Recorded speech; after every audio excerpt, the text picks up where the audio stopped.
Hello, everyone, and welcome to Adamson Stadium here in California, Pennsylvania, where you wouldn't believe your eyes if 10 million lanternflies infested the stadium as we played football. My name is Hunter Garman, and join with me are two really good friends of mine, John Sape and Adam Crawford. Boys, how are we feeling on this fine September Saturday? Oh, I'm feeling fantastic. You know, beautiful weather, just a great day here in California, and with everything going on in the world, there's one thing that can bring us all together, and it's the love and the compassion that everyone has for the game of football. So I'm glad that we're out here today to celebrate this non-conference or this cross-conference matchup between California and Westchester here today. Yeah, you said it, partner. Beautiful day, and it's a blessing to be here at Adamson Stadium today. We got two really, really good football teams in the PSAC, two really stout defenses, and a couple of really good run games that we'll see on display here in California, PA. Yeah, as California, their last game was Thursday night, where they defeated Charleston 23-19 here at home. And the last time these two teams have faced off each other, it was almost a year ago to the day. California won 38-28 over Westchester in Westchester, and that was only the second game for Westchester's coaching staff, and now they've had a full year to get their system established and get the rhythm in for this year. Yeah, and that's what Coach Dunn talked a lot about during the coaches show this week, is that it takes a while, it takes a year, maybe two, to kind of establish the culture, establish the game plan that you want to put inside of the team. And they talked about it with their quarterback, Cooper Jordan. I mean, he had a good, not great start to the season last year, but during the second half, he really was able to kick it up a notch, and he was the PSAC East Offensive Player of the Year last year for a reason. He had a phenomenal entirety of the year, but that second half, when he really started to click things together, was the difference. But California last year able to get the big win. Davis Black, 15 for 24, 248 yards and a touchdown. Also had 3 touchdowns on the ground. Bobby Boyd Jr. had 16 rushes for 95 yards as well. Eric Willis, 3 catches for 109 yards and a touchdown. It was a fantastic offensive display last year from the Vulcans against Westchester. Yeah, and you mentioned Cooper Jordan. He'll be quarterbacking the Golden Rams here today. Became the first quarterback in Westchester school history to surpass 2,000 rushing yards last week in their game against Bentley. Had 134 yards on the ground in that contest. Expect a lot of that again here today against this Vulcan defense. Westchester won the toss and deferred to the second half, so California will get the ball to start this game. DeVay Johnson and Kenny Lewis are back there to receive. For California, to kick off for the Golden Rams is number 46, Tommy Pajek, I think. And we saw last week how much of a factor special teams is in the game of football. We saw both teams in the Charleston, California game return a kick for a touchdown. And we are underway here at Adamson Stadium as the kick sails into the end zone, and Kenny Lewis will just let it go. California will start at, I believe, their own 25.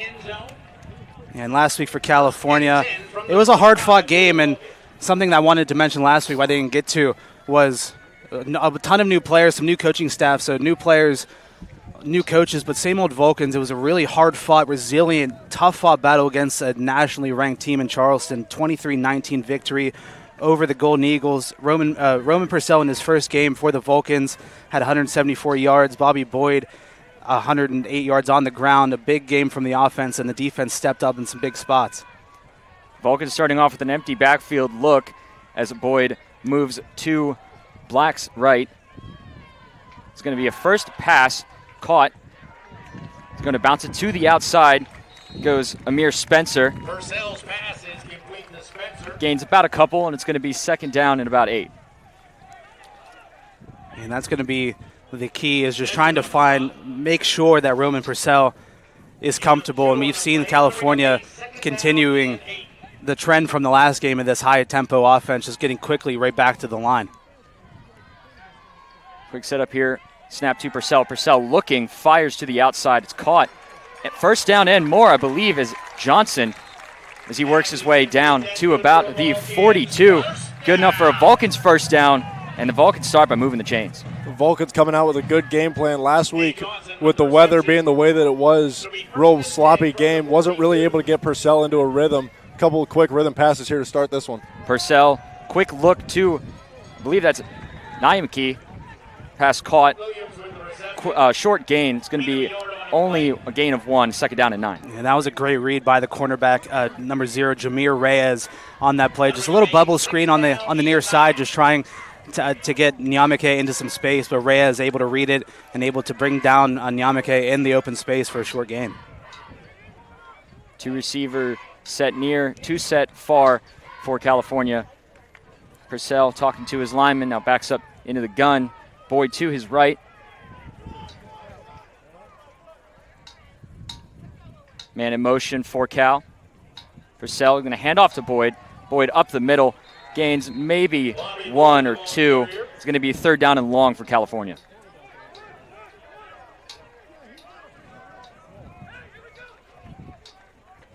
Virgin on the stop. Gain of a yard. That'll bring up a third down and 8. The Vulcans facing a 3rd and 8 already. Last game, they were only 2 for 14 on third down. So, again, the weather did have something to do with it, but we'll see if California can get something going here. As, again, 2 and 2 on the near and far side for Cal. Boyd off to Purcell's left. Purcell drops back, has to step up through the pocket, but met immediately and brought down behind the line to gain. Behind the line of scrimmage. Yeah, Seamus McCain that time just rushing up through the middle. It was him and Jack Fry just causing all sorts of havoc. Great coverage on the backside by the Golden Ram defense, and Purcell didn't have a lot of options. Just decided to take it for himself, and that defensive front there, which Coach Dunn talked about in the coaches show, is going to be ferocious for this California offense. Got a big stop there on third down. Gets the punt off. Fielded, muffed punt, but able to recover it. Ball still live and recovered by California. Number 12, Tyler Long on the recovery. And just like that, California finds himself in really good field position. It was a high spiraling punt from Andrew Gonzalez. And the return man, it seemed to carry a little bit more than he expected to. Tried to catch it up on his shoulder pad, bounced off in a huge turn for the Vulcans, set up with a huge first and goal here early in this one. And again, it's always special teams. And special teams is always the difference maker. Vulcans had a punt return for a touchdown last week, and now this time a muffed punt by the Golden Rams gives the Vulcans a first and goal from the Westchester 6. First and goal here for the Vulcans. 2 receivers, 1 on each side. Purcell looks, back shoulder fade, incomplete. Pass was intended for Keandre DeShields. Tender for DeShields. And that was some fantastic coverage that time from Gus Ross from the Golden Rams side, just playing some tight coverage against DeShields. I mean, DeShields, a 2-sport athlete, also a member of the men's basketball team, and they're going to utilize that height. I believe he's 6'4", 6'5", and they're going to use all of that, just try to use him as that end zone target. Yeah, we've seen him really get up in the gym for a bunch of rebounds, so Purcell thinking he can let his guy go high point the ball in the end zone. Second and goal from the 6 for California. 2 receivers on the far side, 1 on the near. Purcell is going to keep it himself on the fake handoff to Boyd. Purcell rumbling in. They're going to mark him, I believe, just short of the touchdown of the end zone. It's going to be third and goal from, I believe, like the half-yard line.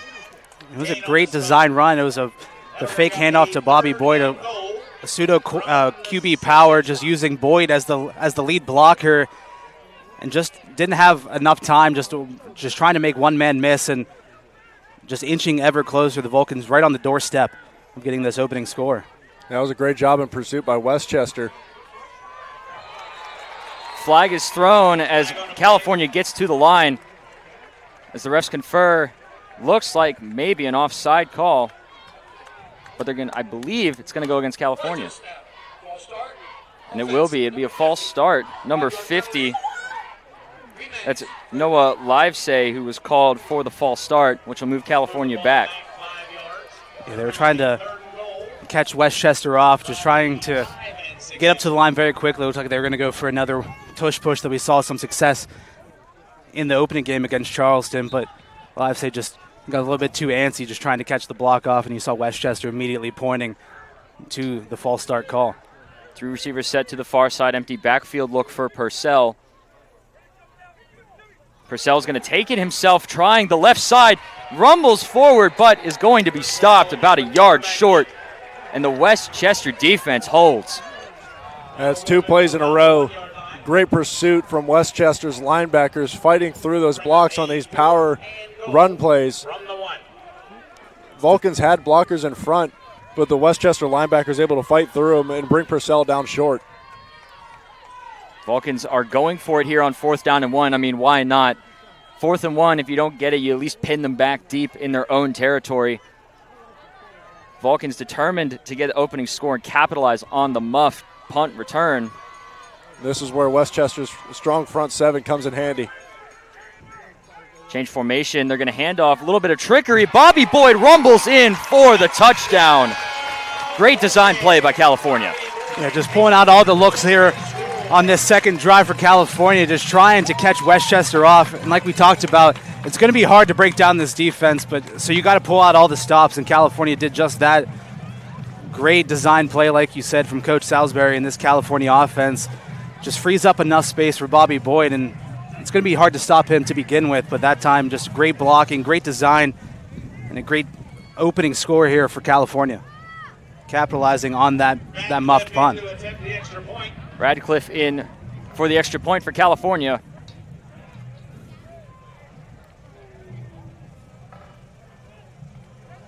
Good snap, good hold. Kick is up. And it is good. 7-0 California, 10:27 remaining in the first quarter. We're going to take a quick break. You're watching Vulcan football right here on CUTV, CUTV Sports 1 and the PSAC Digital Network. Fall is back and so is Vulcan football. Follow the Vulcans every step of the way during the 2025 regular season. The season kicks off with a Thursday night clash versus Charleston. Then home September 13th versus Westchester. Home September 26th versus Lock Haven. September 27th at Slippery Rock. October 4th at home versus Seton Hill. October 11th at Edinburgh. Homecoming October 18th versus Clarion. At IUP October 25th. Home versus Frostburg State on November 1st. At Gannon November 8th. And the season finale at Shippensburg November 15th. Follow Cal Vulcans and CUTV for live links, highlights, and much more.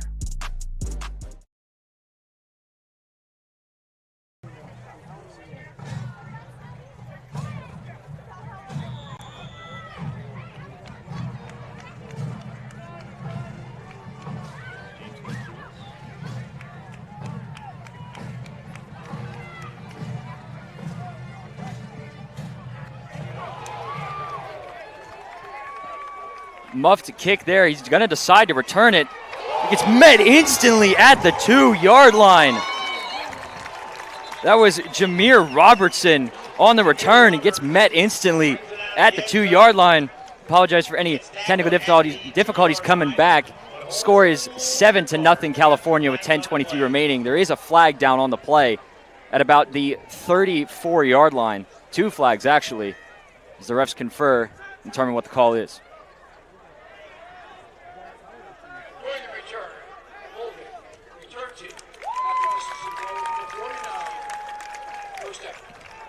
Going to be a hold on the return team, and half the distance to the goal is really just going to put him down at the 1. And again, special teams just proving its importance in the game of football.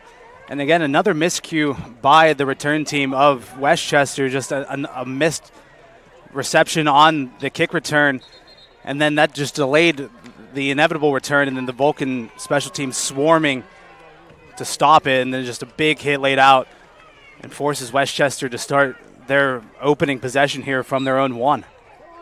Opening possession for the Golden Rams. 2 receivers to the near side, 1 to the far. Jordan in the pistol formation with Barkley behind. Cooper is going to throw. Looking on along the sideline, incomplete. Pass was intended for Robbie Longo, one of Cooper's favorite targets. You just need to create some separation, just trying to give yourself some breathing room here down near your own end zone. Great coverage that time from Charney, just pushing him out towards the sideline, not giving him a lot of available space to pull in that pass, and forces the incompletion. Jordan again in the pistol with Barkley behind. He's going to hand off to Barkley this time. Barkley's able to find the gap and it still break free, still churning the legs down at about the 19-yard line. That's definitely some breathing room that they needed. And it's 1st and 10 from the 19.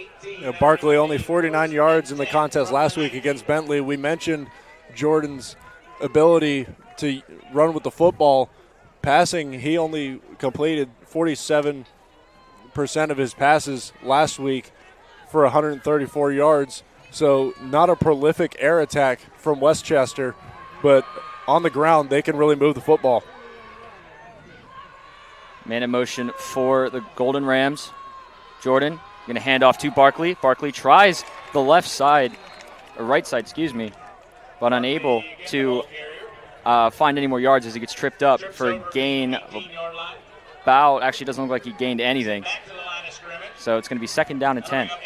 And a key piece of this Vulcan defense is their free safety, Alexi Sangster Jr., named PSAC Defensive Athlete of the Week last week. 9 tackles, leading the Vulcan team, and had the game-sealing interception on the final offensive play for Charleston last week. The receiver set for the Golden Rams. Jordan, drop back, pass caught by Longo. Met instantly, no extra yardage there as he gets ripped out of bounds.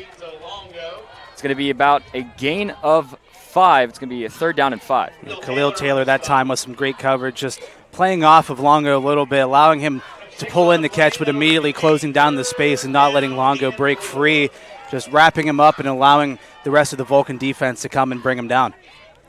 Yeah, that's about the extent of Westchester's passing game coming into this one. You're going to see a lot of quick throws. Man in motion for Westchester, empty backfield set for Jordan. He's going to take the snap. He's looking right, has to roll to his left, and is going to take off and run it himself, gets the 1st down, and runs out of bounds at about the 32. It's going to be enough for Golden Rams' 1st down.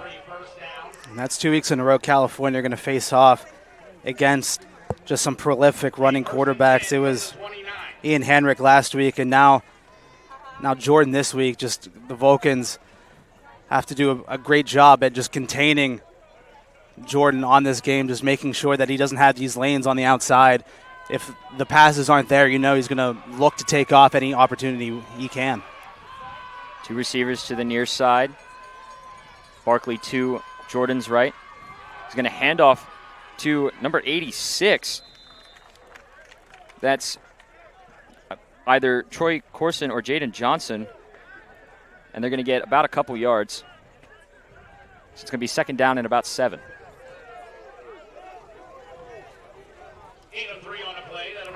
And something that you'll see with this Westchester offense as well. We saw the Vulcans pulling out all the stops, just pulling out some tricks from the bottom of the barrel. You'll see that from Westchester as well, just trying to break down this tenacious Vulcan defense. You're going to see some interesting plays here from the Golden Ram offense. Man in motion again. A little bit of a bobbled snap there. It looks like the ball was recovered by California. Bobbled snap and California recovers. And it will be Vulcan football at the 26-yard line. And that's a lot of pre-snap motion on that opening drive for Westchester. The running back, number 1, Jameer Robertson, going on a jet motion in front of Jordan, and just a mistimed snap hits Robertson as he was passing through, and the ball just out of Jordan's reach, and the Vulcans able to hop on it. And that's what they say. It's all in the timing. You know, if they snap that 1 second later, the play goes off beautifully. But Robertson just runs across as the snap comes off and ends up in a fumble, and California able to hop on top. Boyd to Purcell's left. He's going to hand it to him. Boyd cutting upfield, makes a couple man miss, and gets about 5. It'll be a 2nd down and 5 for California. And Boyd so shifty in the backfield. There was a Westchester player back there immediately, was able to just make a swift cut upfield just immediately, just able to evade the danger and pick up some positive yardage on 1st down. You're seeing a lot of misdirection from both teams. Both defenses very aggressive at getting into the backfield, and the offense is trying to take advantage of that. Purcell surrounded. Two receivers set near. Man in motion. Purcell looks, fires over the middle, nearly intercepted.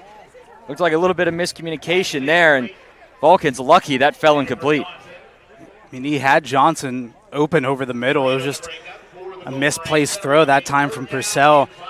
Johnson was just floating in that space in between the secondary and the front seven, but that time Purcell just fired it as hard as he could and just overshot.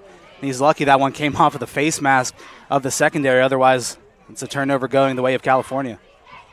Purcell drops back, looks for Johnson again, but again a little too strong there, and it falls incomplete, and it's going to be 4th down and 5. I believe the field goal unit will come on for California. Yeah, a couple slant patterns intended for DeVay Johnson, and just a little bit too much mustard from Roman Purcell on both those passes.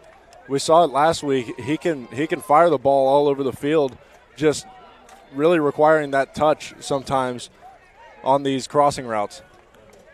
And on comes Harry Radcliffe, the PSAC Special Teams Athlete of the Week, 3 for 4 in field goals and 2 40-yarders last week in the game against Charleston. The kick is up, and it is good. Score 10-7 or 10-0 California, 6:18 remaining in the first quarter. You're watching Vulcan football right here on CTV Sports 1, the PSAC network. We'll be right back. The Pennsylvania State Athletic Conference celebrates its 75th season in 2025 to 26, highlighting the many athletic achievements of its membership institutions. The PSAC has won 59 national team titles, 310 individual titles, produced 29 all-time Olympians, and 43 former PSAC players and coaches have been elected to National Halls of Fame. PSAC proud for 75 years and many more to come.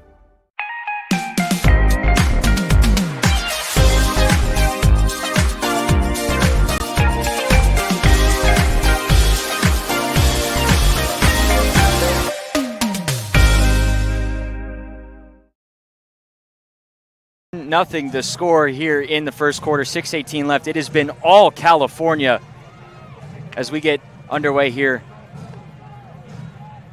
Kick's going to be fielded this time by Robertson as he makes his way up the field, gets tackled down around the 25-yard line, and it'll be 1st and 10 for the Golden Rams.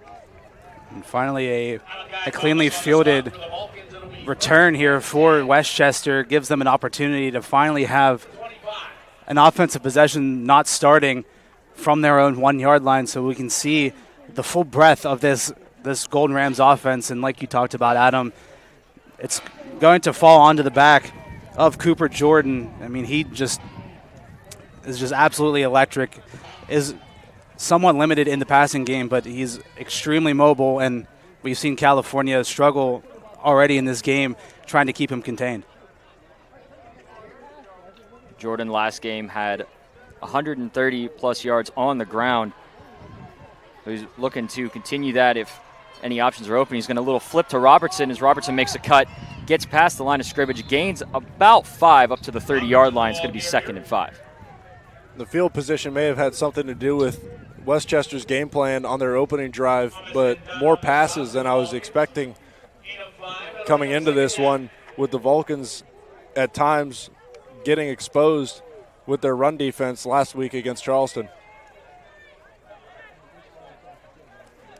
3 men in the backfield for Jordan. 2 receivers set to the near side. Going to be a handoff here. Gets a couple yards, maybe a gain of 2. That's going to be Allie Barkley on the carry. And gets tripped up for only a couple. It's going to be 3rd and 3. Last week, Charleston was 7 for 17 on 3rd downs. So California, the defense had that real bend but not break mentality. They gave Charleston a decent bit of opportunities to convert. So California needs to find a big stop here on 3rd down. Snap to Jordan, looks to the near side. Pass caught for the 1st down. That's 81, Dylan McKenzie on the catch. It's going to be enough for a Golden Rams 1st down at the 38. Good read there from Jordan. Vulcans bring pressure and has a slant. Jordan had a slant coming from the slot, and McKenzie, with a nice contested catch, able to pick up the first down. Yeah, I was going to say that was a phenomenal catch.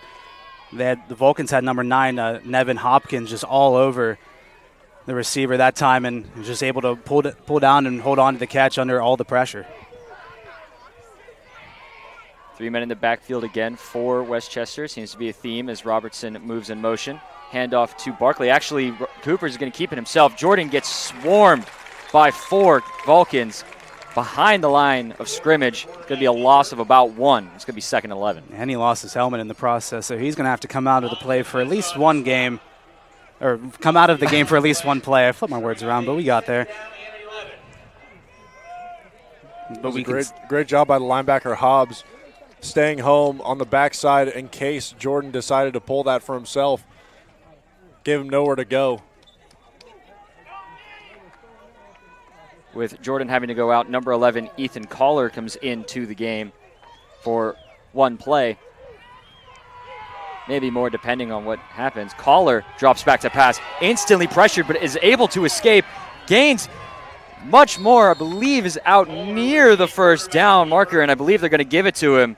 And it will be a first down for the Golden Rams from the backup quarterback. And it was Charney on that safety blitz. He was steaming through, was left completely unblocked, and that time just couldn't come down with the tackle. Great job by Kohler there just to escape the danger. And he's not the athlete that Jordan is, but still had the wheels to escape and pick up the first down in the process. Collar comes out. Jordan is back in the game for the Golden Rams. Robertson to his left. He's going to fake it, the handoff to him, and Jordan's going to take it himself. Gets about 9 or 8 on the play, excuse me. It's going to be 2nd down and 2 from the 42. And we saw this last week against Charleston. Once that rushing attack started going, we saw the Vulcan defense start to slow down a little bit. I mean, it's so incredibly taxing on the body just when you're getting ran at over and over and over again. It's so exhausting, especially for that defensive line, just having to keep going back at it time and time again. So you can see Westchester utilizing this really well, just continuing to run them down. Jordan in the pistol, fakes the handoff to Barkley, gets pressured immediately, rolls off to his right, fires over the middle, broken up. That was number 3, Keith Charney, with the breakup. Sangster applying the pressure there early in Jordan's drop back. And as you mentioned, the rushing attack, Jordan ran it 20 times last week against Bentley, was the leading carrier for this Westchester offense, and expect here on a 3rd and short, if the play breaks down, he's going to go get it with his legs.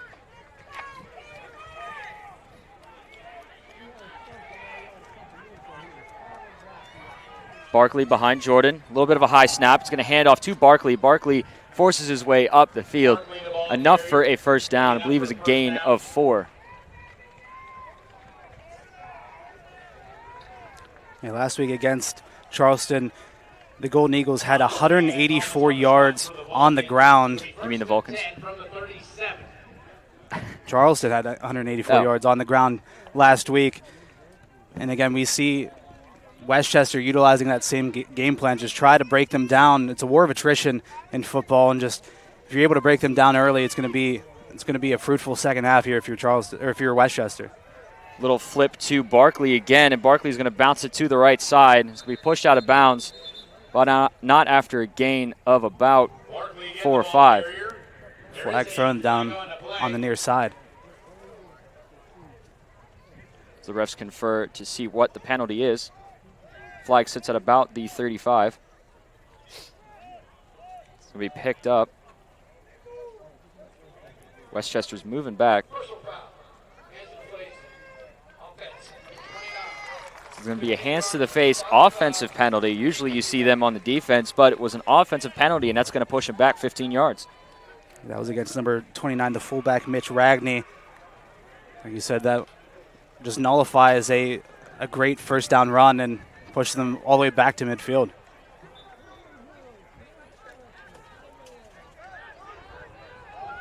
So it's going to be 1st and 22 from the 50.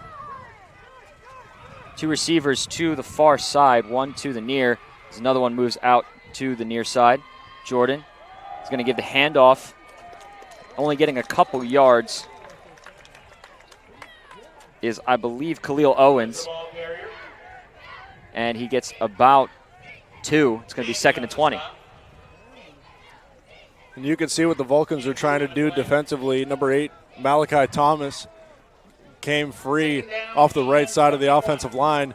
And the Vulcans are just trying to send their free rusher directly at Jordan, make him give the ball off to the running back, and let the other 10 guys on the defense try to tackle him.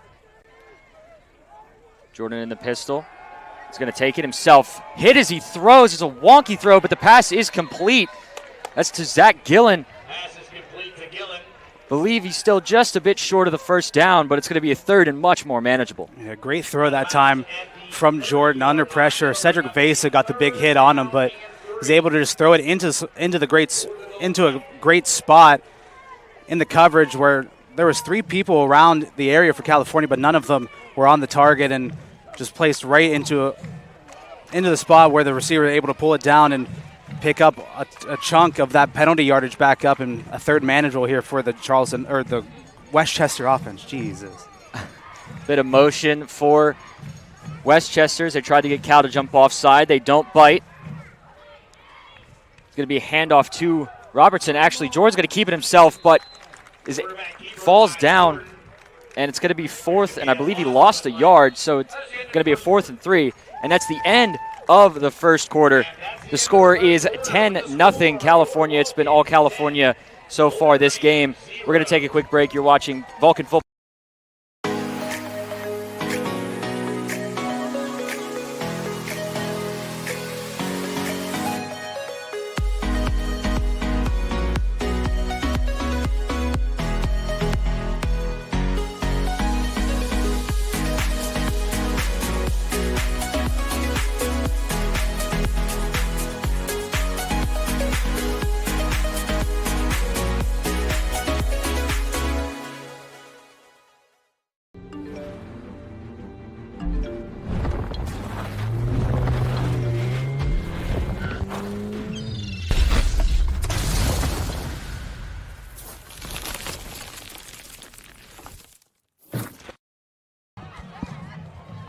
First quarter is here and gone. Second quarter about to begin. The score 10-0 California. It has been all Vulcans the first quarter, and we've seen some special teams work as we've talked about. We've seen some defense. We've seen some offense, but so far it's been all California. Yeah, and like you said, special teams in the game of football kind of gets talked about as like the weird cousin that nobody likes to talk about, just like the unwanted family member, but it's such a vital part of the game, and I mean it's led to the Vulcans having this 10-point lead. We've seen 2 missed plays, 2 missed opportunities by Westchester where they've fumbled, they've given up the football, and has given the Vulcans the ball right on the doorstep, and they've allowed California to score. It's going to be a 4th down and 3 for Westchester to start, and they're going to go for it. Empty backfield set for Jordan. As he looks back, fires for the back shoulder, and it's caught. They're going to say he was in bounds. That's number 12, Matt Iuvara. And it's going to be 1st and goal at the 9. Another great throw from Cameron Jordan. Put it only where his receiver could get it. The defensive back on that play was the corner, Khalil Taylor. He had good positioning, but Jordan led the throw beautifully. And Iuvara able to make a really nice catch along the sidelines.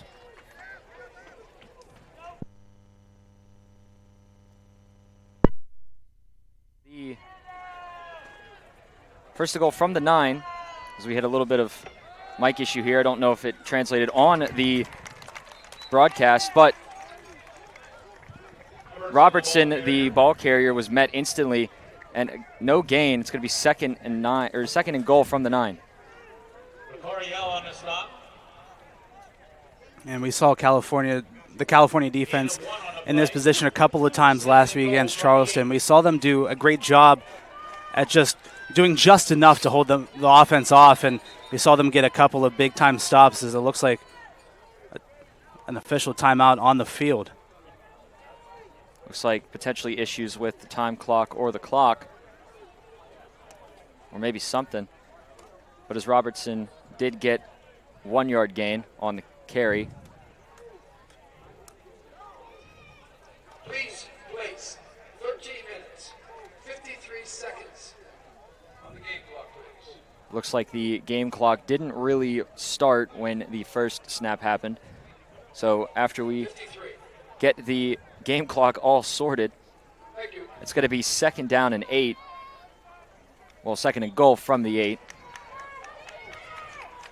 As 2 receivers set near, 1 to the far. Jordan, pardon me for that. Jordan looks that way, decides to take it himself, escapes 1 tackle, is pressured again, has to throw it this time, and it's going to be short and incomplete, forcing a 3rd down. And it's Cedric Vesa again getting back to Jordan and making him very uncomfortable in the pocket, just trying to scramble around, and that time just on the back foot, just trying to fling it towards the end zone. Falls a couple yards short of his intended receiver. Brings up a big 3rd down here for the Vulcans. If you're California, you want to try and force Westchester to kick a field goal. As 2 receivers bunch to the near side as 1 man moves in motion to the far to make it 3-1. Jordan looks to the right side and hits the pylon with the pass. It's incomplete, and it's going to be 4th down. And looking for a back shoulder throw there to number 81, Dylan McKenzie, the tight end. The field goal unit comes on here for Westchester. A good stop there from the California defense.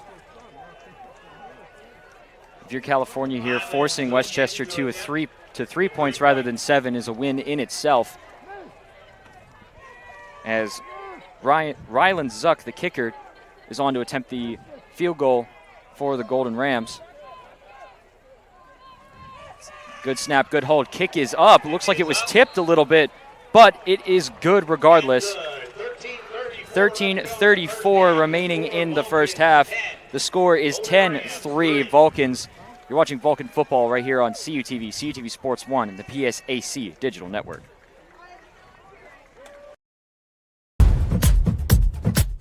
Give the Vulcans home team advantage. You have always been a part of the home team. Join us for the 8th annual Vulcans Athletics Day of Giving, kicking off Tuesday, September 23rd to support Vulcans Athletics. For 24 hours, alumni, family, and friends will have the opportunity to make a gift in support of their favorite Vulcan sports teams. Now it's your chance to power the next generation of Vulcan athletes. This year, the goal is to raise $55,000. Make a gift and invite others to join you. When you give, we win.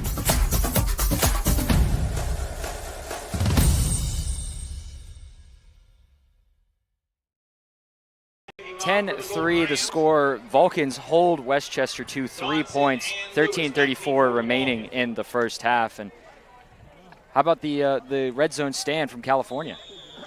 Yeah, another great one. Like you see, this defense has that bend but don't break mentality. Just allowing Westchester to get down the field, but just holding off at the final moments.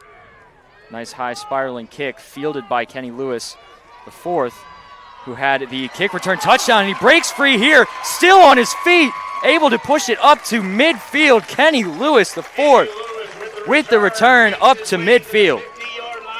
Special teams making an impact once again for the Vulcans. A really good unit. Coach Dunn prides himself on being good with that special teams unit and giving the Vulcans really good field position yet again for another drive. 1st and 10 from the 50 after the return from Kenny Lewis, the 4th, who had the amazing punt return touchdown, I believe, last Thursday versus Charleston. Purcell in the backfield. 2 receivers set to the near side. It's going to be a handoff. Actually, Purcell's going to keep it himself, a design run. Breaks 1 tackle and is able to get free. Purcell still on his feet in bounds, and he gets shoved out around. They're going to say he stepped out about the 30, about the 32. but Roman Purcell on the designed run. And that was a fantastic block by the wide receiver, DeVade Johnson. He came back and was just able to set the edge for Purcell to work his way around. He did a great job at just giving Purcell a lane to run in, just able to work his way outside and pick up a huge gain on first down. DeVade Johnson to the near side. That's Nymeke on the far. Boyd to Purcell's left. As Johnson goes in motion, they're going to give it to Boyd. Boyd's going to be met instantly and taken down right at the line of scrimmage, maybe a gain of 1. There's a little bit of a pile to clear up here. Some tensions might be starting to get a little bit hot as the sun warms the air and we're up here cooking ourselves. A couple of big boys there on top of Bobby Boyd. Lorenzo Gordon and Anthony De La Done just on top of them, and they weren't getting off. So the Vulcan offensive line just trying to shove them off to try to get Boyd out of the pack. 4 receiver set. Make that 5 as Boyd splits out wide. Empty backfield for Purcell. Purcell's going to look, is actually going to keep it himself. Purcell has an open lane, makes one man nearly miss, but is able to get enough for the first down before being cut down at about the 21-yard line. And it's going to be another 1st and 10 for California. Good play design there from the Vulcans, motioning Bobby Boyd out of the backfield to give an empty set and spread the Westchester defense out thin, and a good quarterback draw from Purcell. The near side is Williams and Johnson. Far side is Nyamake, Boyd to Purcell's right. That's Williams in motion. They're going to pass to him on the screen. Williams able to cut it outside. It gets taken out of bounds, and a flag is going to be thrown. I believe they're going to call a horse collar on Maurice Beverly, DB. Yeah, flag thrown in the area. Looked like Beverly, like you said, looked like he had his hand just in and around inside the shoulder pads of Williams. We'll be waiting the official call here. It's going to be a face mask call on. It's going to be a face mask call on number 7, Maurice Beverly. So we said horse collar, they said face mask. Regardless, it's more penalty yards for California to capitalize, and it's going to be 1st and goal. It's all semantics. As you mentioned, Beverly had his hands up high, and you don't have to bring the ball carrier down as long as you have a grip of a horse collar or a face mask. They're going to throw the flag. 2 receivers split out wide. Boyd to Purcell's right. He's going to hand off to him. Boyd met instantly in the backfield, and maybe a loss of 1 as that Westchester front 7 that Coach Dunn talked about proves that they're relentless. Yeah, making it real tough sledding here for Bobby Boyd so far in this one. And we've seen him, once he gets through that first level of defenders, he's able to use that quick burst and get up to the 2nd and 3rd levels in a hurry, but he just hasn't been able to get much running room in and around the line of scrimmage. Something to keep an eye on the last play. Number 9 for Westchester, Connor Noble, lost his helmet, so he has to sit out for one play. The linebacker for Westchester, maybe California can capitalize. Bunch receivers, man in motion. That's Amir Spencer. Instantly pressured in the backfield, able to escape almost as Purcell, but great relentless pursuit by Ricardo Delgado for the sack. And it's going to force a 3rd and goal and long for California. Yeah, Delgado tied for the the team lead in tackles last week with 5.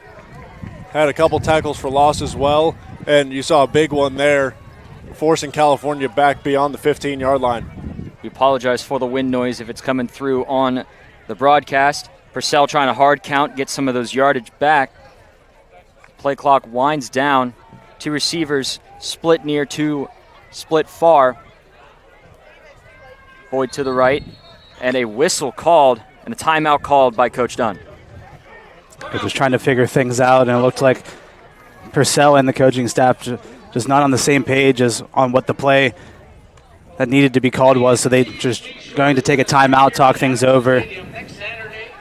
But while we have a second, we can take a look at some live scores going around. Two other games going on right now. Millersville against Glenville State. Millersville leading 20-7 with 10:41 left in the second quarter.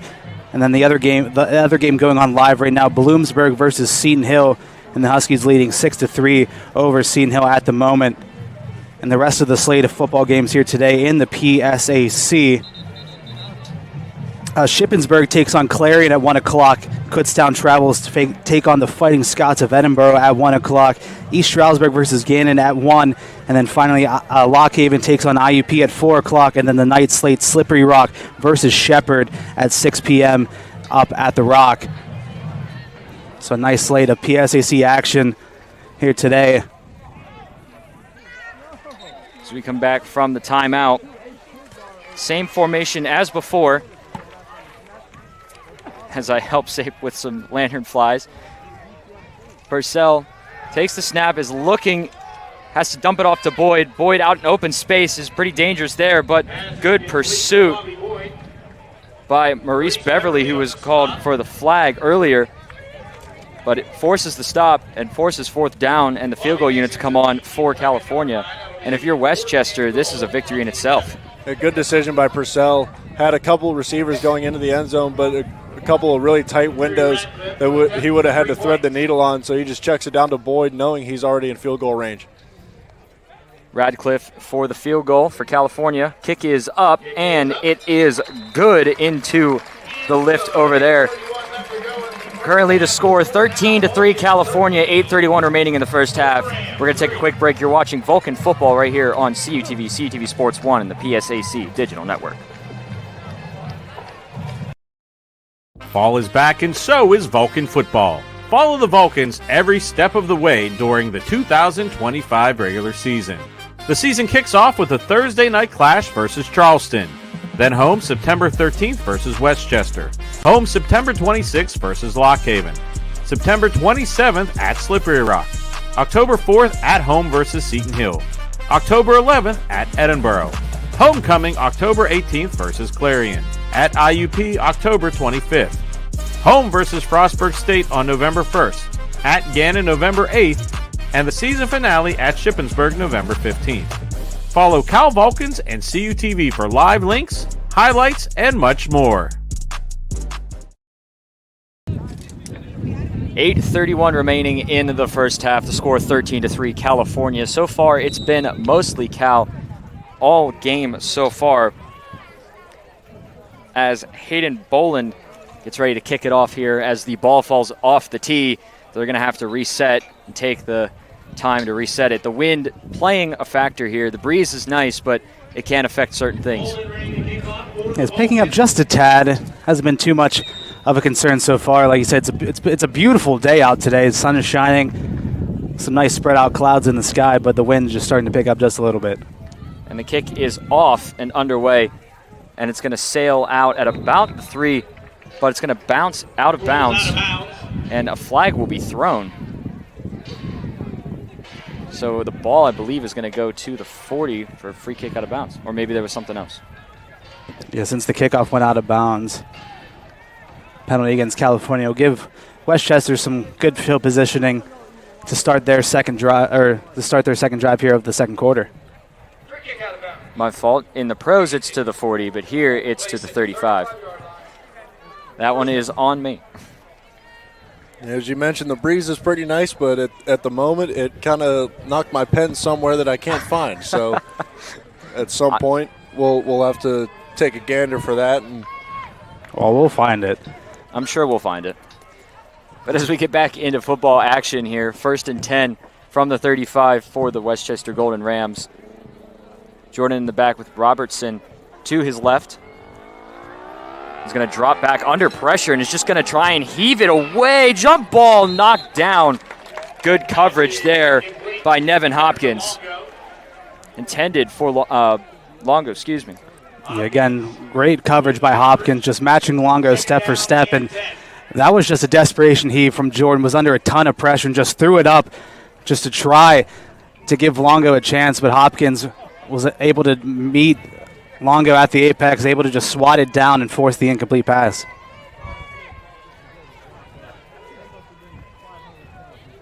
Second and 10 from the 35. Man in motion for Westchester. They're going to hand it off. Actually, Jordan's going to keep it himself, and Jordan is just going to slide down to avoid a hit.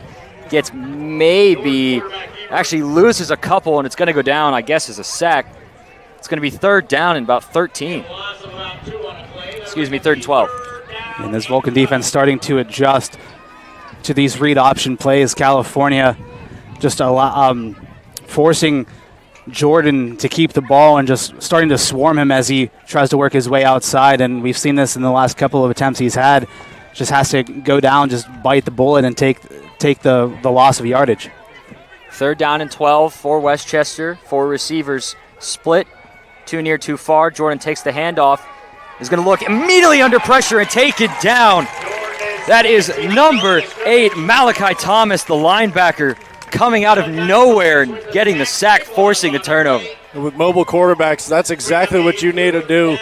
Bring pressure up the middle and keep the outside rush lanes intact. Give Jordan nowhere to go and force him backwards. That time the Vulcans dial up the blitz, and it hits home beautifully. It forces a 4th down and a country mile, and the punting team comes out for Westchester. Kenny Lewis, one of the 2 return men back there for California. It's a nice spiraling punt. It's just going to take a bounce and field it at about the 40-yard line and is going to go down. I believe that's number 85. If I can find it, it's Lloyd Penn, the returner. Good news, gentlemen. You found the pen? I found my pen. There you go. Luckily, I had a backup on standby, but all is right with the world. we're back in action here. Back in action, like we never left. California offense comes out on the field. We are live right there. You can see our cameraman James getting us some action shots here. It's first and 10 for California. 3 receivers to the far side. Man in motion, that's Niamake. Creating some confusion. The handoff's going to go straight to Boyd as Boyd cuts it to the right side, able to keep the legs churning and get about 4 or 5 yards, making a second down and about 5. These Westchester linebackers are doing a really good job of getting downhill and also moving sideline to sideline, not letting Bobby Boyd get anything going on the ground. Boyd on that last carry gained about 6, so it's going to be a second down and 4 from the 49. Johnson on the near side. It looks like Williams and Niamake on the far. Boyd to Purcell's left. Johnson goes in motion.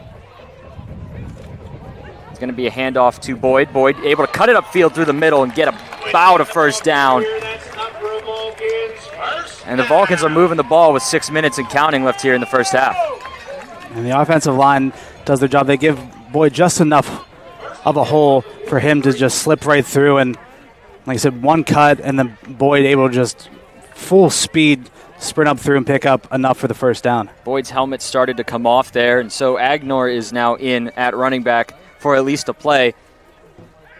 Purcell looking, fires it deep, looking, and that was just overthrown, intended for Niamake. Niamake running a post on the outside, going towards the middle of the field, and Purcell throws that back towards the numbers, and that could have been dangerous with the Westchester cornerback Gus Ross having outside leverage on Niamake. Vulcan's lucky that kind of was just overthrown, and both the DB and the receiver were kind of none the wiser to really where it was. But it's going to be second and 10. Interesting formation here for California. It's going to be a handoff to Agnor as he cuts it up for a gain of about maybe 1 or 2. Looks like about a gain of 2. It's going to be a third and 8, excuse me. And this Vulcan team does a really good job of breaking tackles, but Westchester so far, not a whole lot of missed tackles to speak of. They've been, as soon as they wrap up, they swarm to the ball, and they've been getting the ball carrier on the ground. Man in motion. Purcell's going to throw it outside. The number's nearly intercepted. That was Gus Ross with the near interception in California. Lucky that didn't go the other way because he had plenty of real estate in front of him. Yeah, that would have been a touchdown going Westchester's way if Gus Ross was able to hold on to that football. I mean, he had the entirety of the open field to him, just able to read that play like a book. That's why they don't play wide receiver, right? That's why that's the trope, right? Corners are just wide receivers that can't catch, and that time, great read by Ross, but just couldn't pull it in.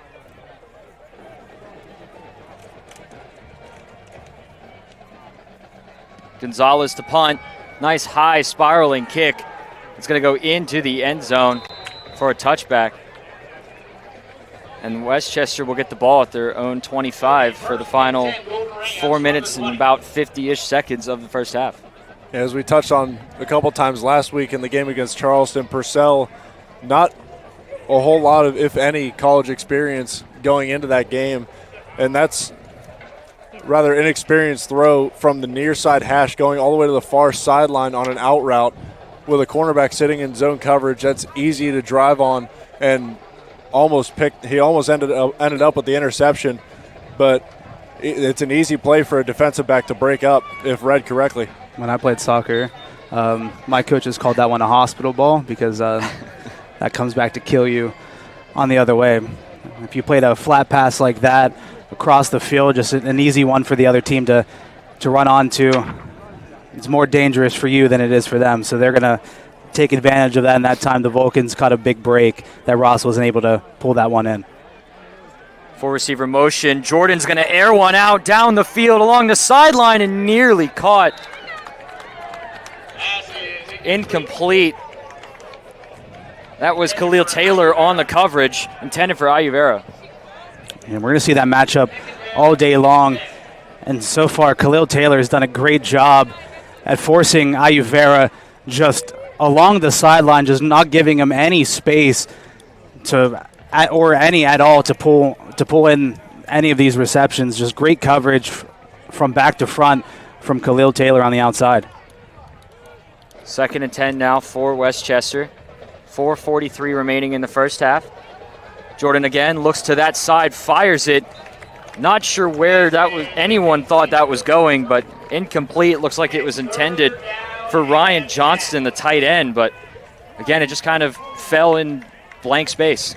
With California addressing this rushing attack the way that they have, you're seeing Jordan try to air it out a little bit into that intermediate and deep range for the receivers. The longest reception they had against Bentley last week was 36 yards to Ayuvara for a touchdown. So you don't see too many deep balls out of this offense. 3 receivers set to the far side. Jordan is under pressure, still in the pocket though. Is trying to keep his eyes downfield. Is going to air one out deep. Jump ball, but it's caught by Ayuvara for the reception all the way down at the 38-yard line. Kind of a Hail Mary-esque attempt from Jordan, and Ayuvara does a great job of high-pointing that ball. The closest Vulcan to getting a hand on it was number 4, Keon Powell.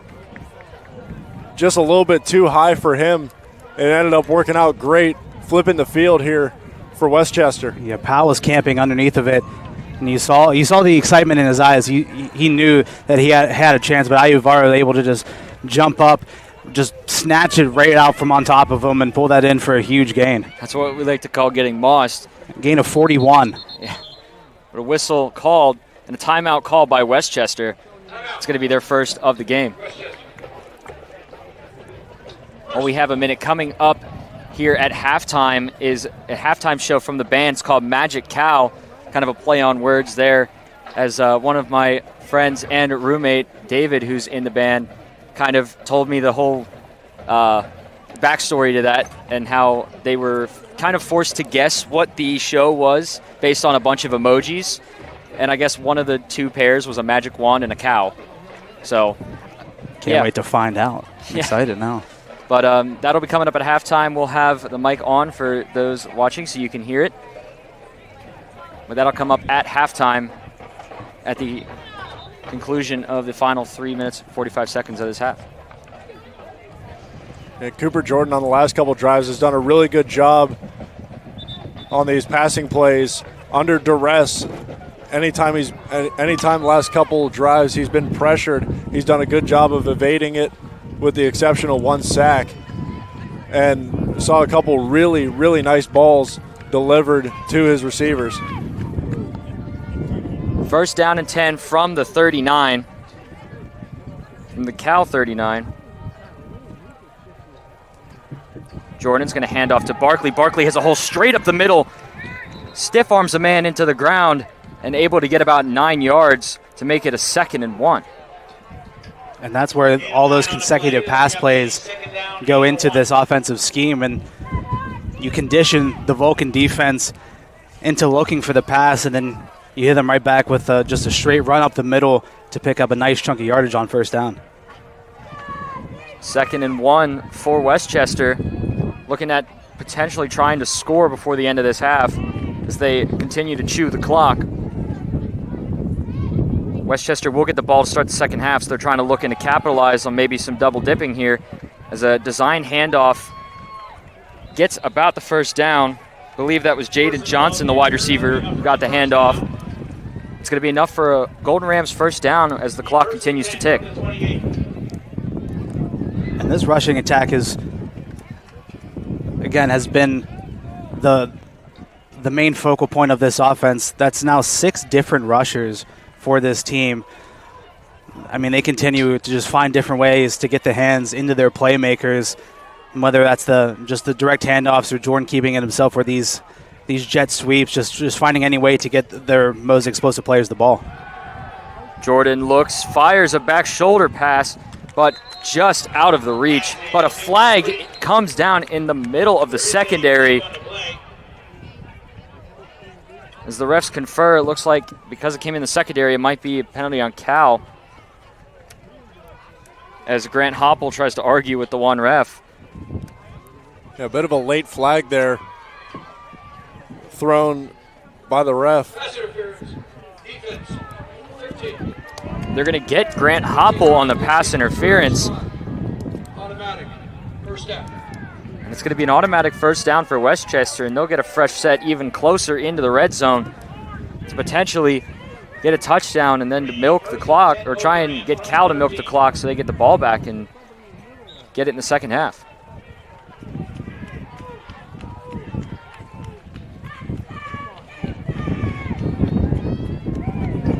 Crowd trying to get into it here. Man in motion, that's Robertson. Up to Purcell's left. Or not Purcell, excuse me, Jordan. Thinking of the wrong team here. But the handoff is to Barkley, who tries up the middle. Gets maybe 3 yards. It's going to be a 2nd and 7. I'll tell you what, Robertson has to have some really good conditioning workouts in the offseason. He's been the motion man on every single play, trying to divert the eyes of this California defense. And we are at the 2-minute timeout, as that's something new that's come in. I believe last year, 2-minute timeout has been implemented to at least Division II. And looking at some of the stats so far from this first half, the Westchester offense almost doubling the California yardage. 32 plays from scrimmage for 146 yards. California 24 for only 76 yardage. But we talked about the importance of special teams. We had 2 misplays by the Westchester special teams, the fumbled punt, and then recovered by California, giving them great field position for that opening touchdown. And then the kick return that was then misplayed and then brought back out to like the 1 yard line that forced another short possession from Westchester that resulted in good field position for California, then resulted in the field goal. So we've seen this Vulcan offense struggle in this first half. And and Coach Dunn talked about it a lot. I mean, it's going to be a heck of a battle with this Westchester front seven. This defense is fantastic, and it's going to be hard to break them down. But California just has not found that level yet. As you mentioned, the special teams has been the deciding factor in this first half, giving the Vulcans a short field on almost every drive, and the kick return from Lewis getting the ball out to midfield, setting up another field goal for California. And the Vulcans offense hasn't had to accumulate many yards, but whenever they've been wanting to punch it in the end zone, they just haven't quite found it yet. California crowd getting into it here as the handoff is to Barkley, who cuts up the middle, keeps the legs churning, and is going to be down at about the 3-yard line, setting up 1st and goal for Westchester. Thanks, they're on the stop.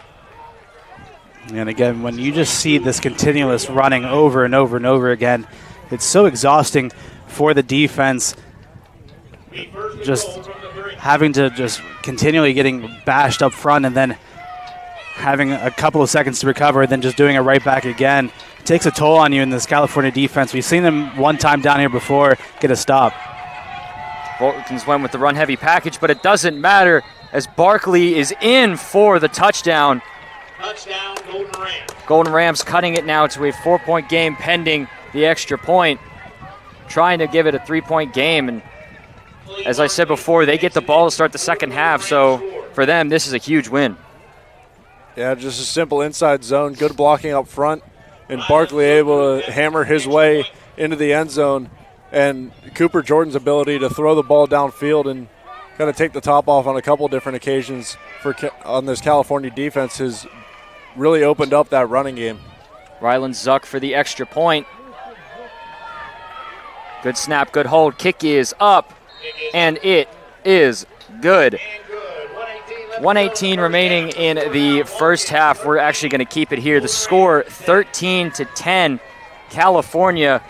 California has not been active in a little bit. I mean, the score has pretty much stayed the same since the last field goal, and they've last couple drives have been struggling to get something going as this Westchester defense has actually stepped up and decided to get things going here and put a lot of pressure on California. And that was something that Coach Dunn talked a lot about on the coach's show as well after game one. Even though it was a great win against a very difficult opponent in Charleston, he said if they played at that level like they did last week here again today against Westchester, and Westchester's no slouch either, that they could very well lose this game. And so they needed to step up on every single level.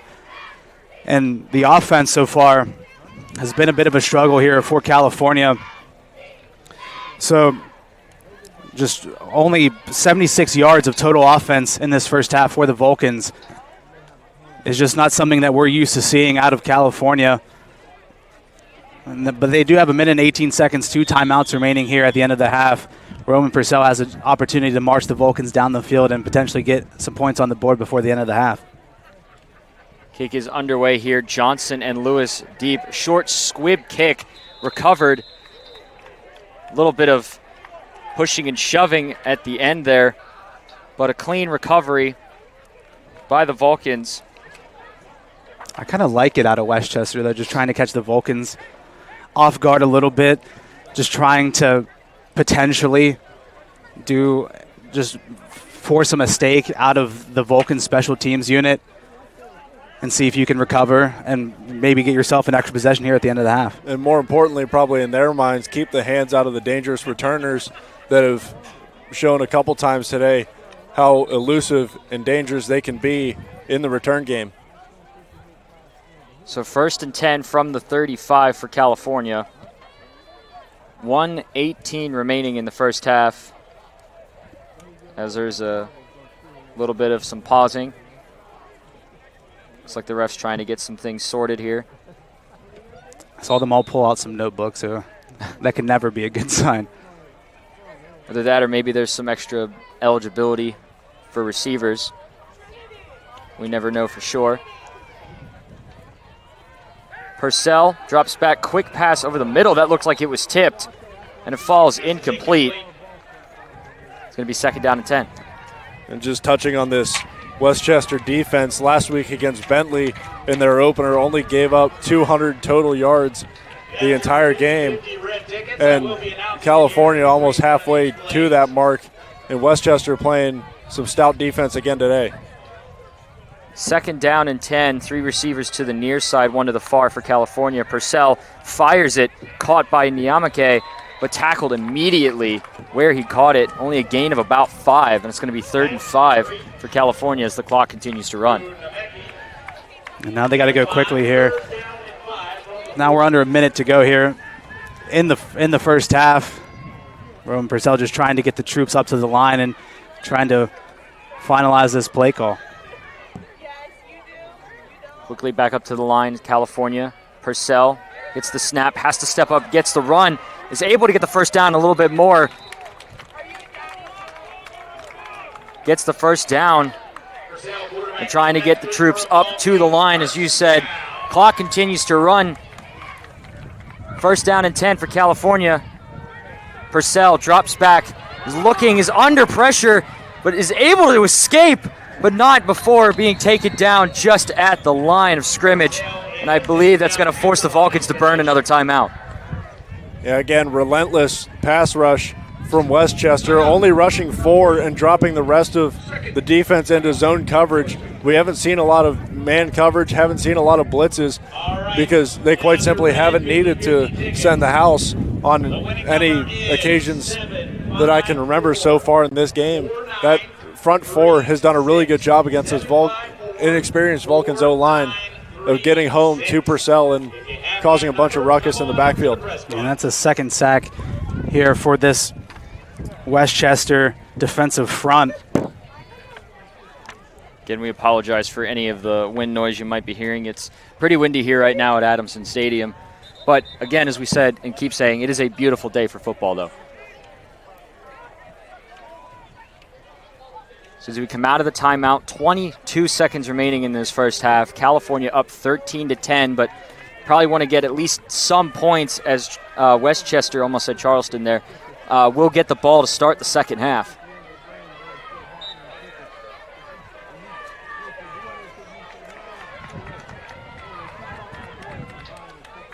Purcell flanked.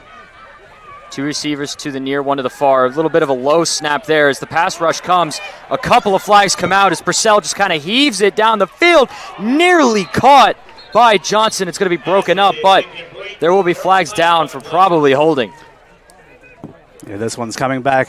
It was number 5, Nate Desmond, there for Westchester, able to just break through the offensive line, and the left side of the California line just doing everything they can to make sure he didn't get to Purcell, and then involved a holding penalty, just trying to keep him back. Offense, number 62. 10-yard penalty from the previous spot. The penalty is going to be on number 62, Jacob King, the left tackle. Yeah, Seamus McCain there, number 47 for Westchester, able to get into the backfield for the second play in a row, causing some disturbance there in the Vulcans' backfield. Now it's going to be a 2nd and 20 for California as they try and get at least some points on the board. It's going to be a snap and a handoff to Boyd as Boyd gets a large chunk of that yardage back, gets, I believe, just beyond the original line of scrimmage. At the 49, it's going to be a second, and it's going to be a 3rd down, and I believe 7 or so, but there is a timeout called by California, and there's an injured California player on the field. Down for the Vulcans is number 50, Noah Livesay, the left guard for California. As we said in the last game against Charleston, this offense is almost entirely brand new, so not much true game time for this whole offensive line and even the quarterback. So adding an injury there and potentially having a backup player in onto the 2 deep that we have would be number 79, Grady Rounds. It's definitely going to potentially play a role here in the Vulcan offense. Hey, Grady Rounds did get some playing time last year on the offensive line. That was a very, very veteran group and a really good O-line. Held up Davis Black nicely and gave Bobby Boyd a whole lot of room to run last year. And with 1 second left, California really only has 2 options sitting here at the 49-yard line. Either go for a Hail Mary and try to get a touchdown on the board before half, or just take a knee and play a conservative, having the lead going into halftime. I also forgot to shout this out at the beginning, or at some point during this game. It's my mother's birthday today, so I wanted to wish her a happy birthday. Well, happy birthday, Dawn Mama Sape Sape. Happy birthday, Mama Sape. Dawn Indeed. Sape turned 55 today. Happy birthday to her. There I you love go. you very much. There you go. 1 second left, 3rd and 7. As you can see, the Westchester defense spread very thin as we're going to go for a potential Hail Mary here as Purcell just has to roll, heaves it down the field, and then that pass will be intercepted. And the run back, they're going to do a little bit of some lateral play here and is eventually going to be run out of bounds. That was number 23, Gus Ross, on the return, but intercepted by Caleb Brown. So final score at the half, well, not final score, but score at the half, 13-10, California.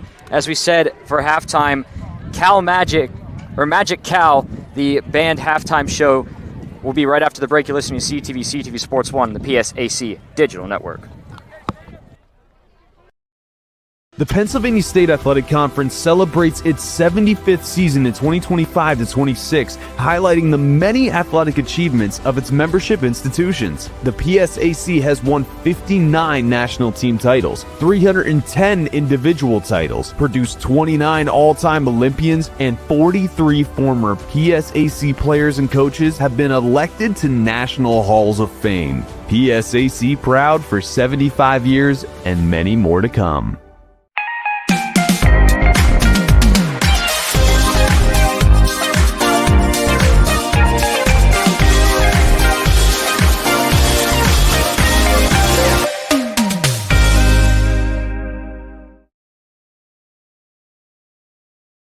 Proudly present the 2025-2026 California Vulcan Marching Band.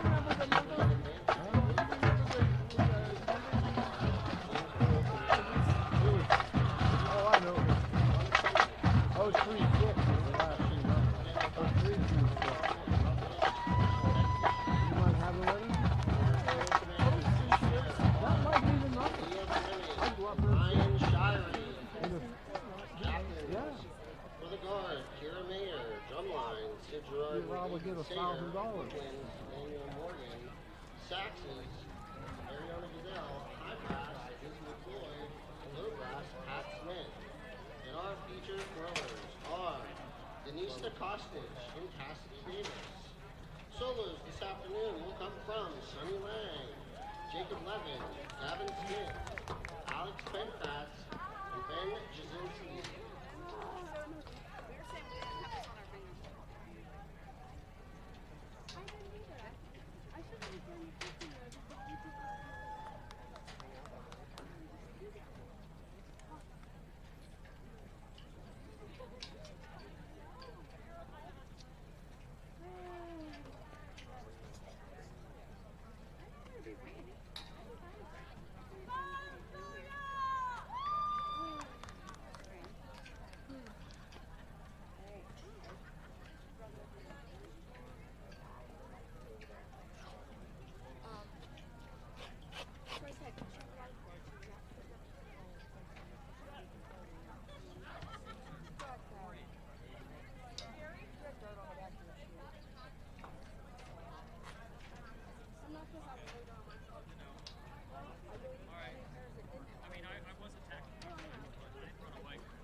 We'd like to take a minute this afternoon and acknowledge the Vulcan band members who are alumni of our guest high school band today, the California Trojans. Ariana Goodell, Alex Penfax, Elena Henry, Benjamin Dean, Adam Augustine, and Ava Teresito. The Vulcan band asks you this year, do you believe in magic? Maybe it's the kind from storybooks and fables, or maybe it's the kind shot out of a magic wand after casting a spell, or it could be the height of Merlins and magicians moving mountains. Whatever kind of magic you believe in, the Vulcan band is proud to present the 2025-2026 production, Magical. Sit back and get ready for the band to work their magic. Field commanders Ryan Shirey and Leah Fleming, is your band ready?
after an electric first half, I mean, I wouldn't say maybe electric, who knows. But after a good, solid first half, the score is 13-10 in favor of your California Vulcans. Again, Hunter Garman and Adam Crawford. John Sape is with us, but currently he's taking some, in Gary's word, clickies, or for those who don't know, pictures. He will be back either the start of the fourth quarter or partway through the fourth quarter. We don't know. But until then, you have the two of us. And so far, it's been a pretty solid game for both teams. California hot at the start and kind of cooled off a little bit, but Westchester got things going at the end of the first half, and it's been their show ever since. Yeah, unfortunately, you're stuck with us in the meantime. But, yeah, I mean, if you're a big fan of defenses, electric is a word I would use. Both defenses were flying around for a good majority of that first half.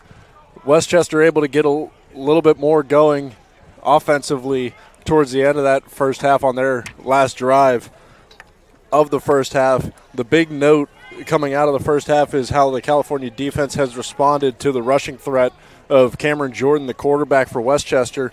So far in this one, he has 6 attempts for -4 yards. His longest rush was 8 yards. That was the only real threat of note, and it was on a scramble.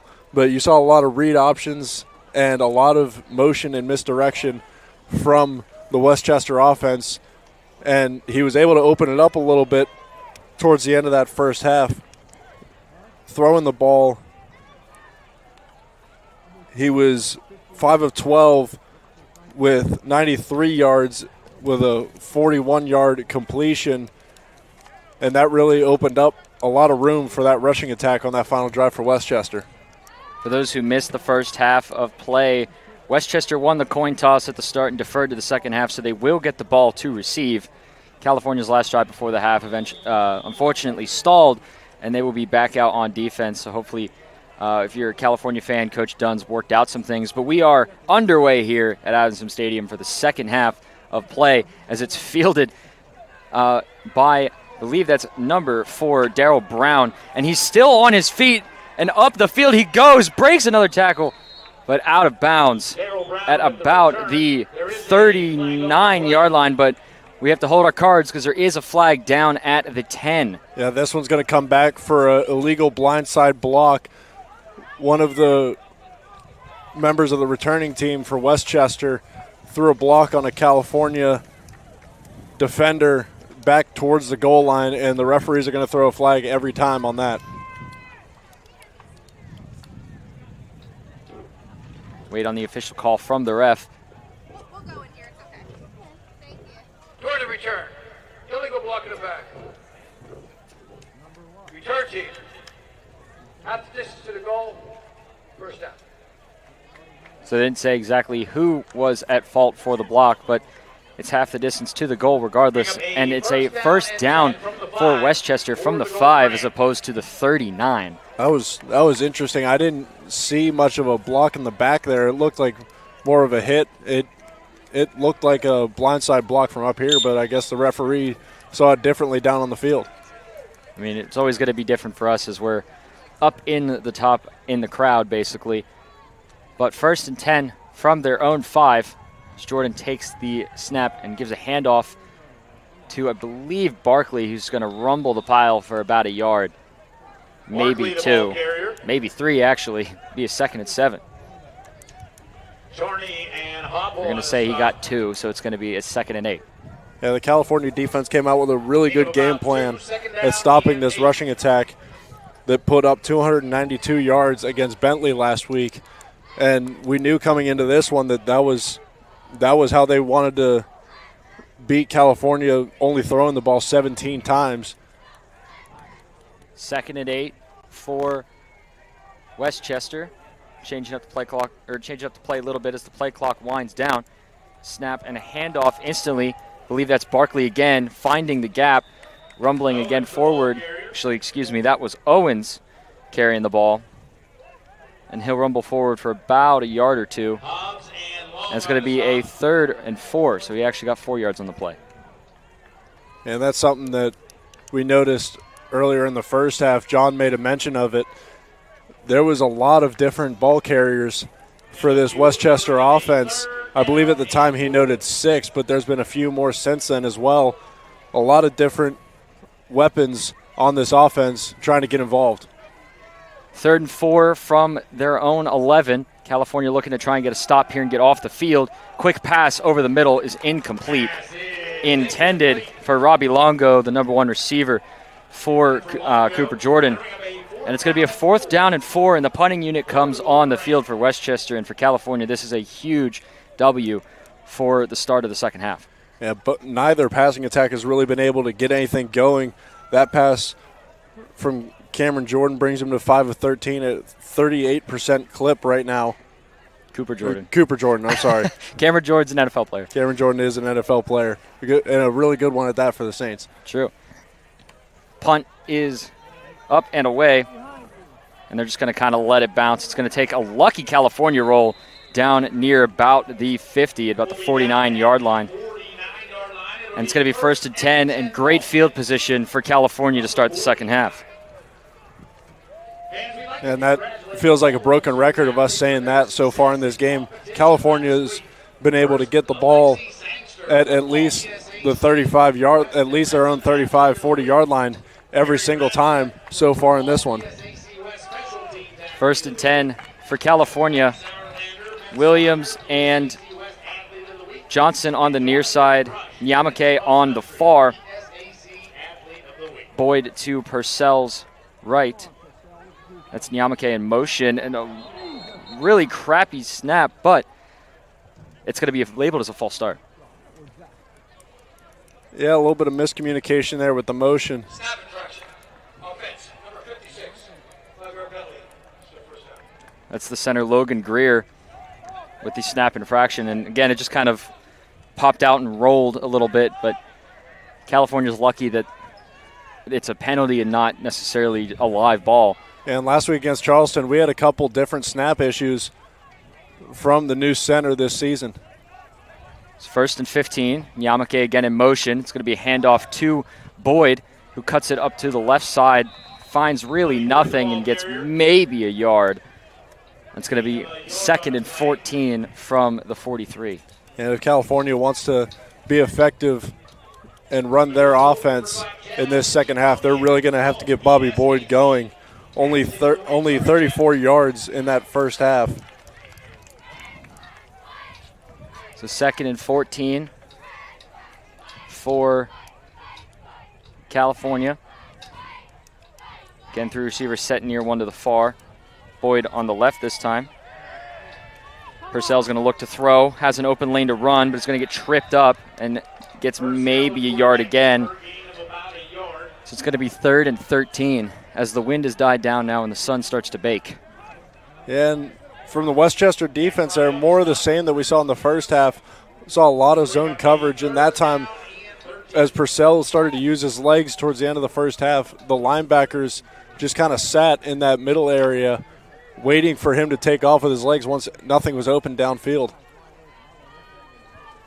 We've seen great disciplined defense from Westchester, and California just trying to find something to get going here, maybe some kind of spark that they need. Purcell drops back, fires over the middle, a dangerous pass, but hauled in. And again, a little bit of high tensions there as the pass was hauled in by Nyamake at the 47, and it's going to be a long 3rd down, actually a long 4th down, sorry, as the punting unit comes off for California. Yeah, and that's a good statement. First drive of the second half for Westchester. California going into the locker room at half, trying to draw up something to get this offense rolling, and Westchester is just not allowing it. Gonzalez to punt it away for California. Not sure exactly who is down there for Westchester to receive, but regardless, Gonzalez gets the punt away, a nice long spiraling kick. And they're going to let it go, trying to keep it out of the end zone. And I believe they do. No, they're going to rule it as a touchback. So a good effort by California to try and keep it out of the end zone, but unfortunately it falls as a touchback. And it's going to be 1st and 10 for Westchester from the 20. John made note of this a couple times in the first half, but with such a potent rushing attack on the other side, if you're California, you have to get some sort of offense going, not only to try to put some points up on the board, but to try to keep this as you fight off at least 2 lantern flies. That was impressive. You have to try to get a little bit of possession time rolling to keep your defense off the field to try to prevent them from getting worn down here in this second half. I mean, my statement earlier in the open stands about 10 million lantern flies infesting as we play football here at Adamson Stadium. But nonetheless, 1st and 10 for Westchester. Jordan drops back and fires over the middle, but nearly intercepted. That was Keon Powell with the near interception for California, and boy, that would have been a turning point for this Vulcan team. And on the California side of things, passing the ball also not going real well, only a 50% completion for Purcell, but that's been forced more so by the rush of Westchester and a lot of tight windows on the back end, and Cooper Jordan has just flat out missed a couple open receivers cutting across the middle of the field. Jordan again drops back to pass, keeps looking to the right side and sails that one over the head. Intended for Ryan Johnston, the tight end. It's good coverage by California. And it's going to be 3rd and 10 just like that for Westchester.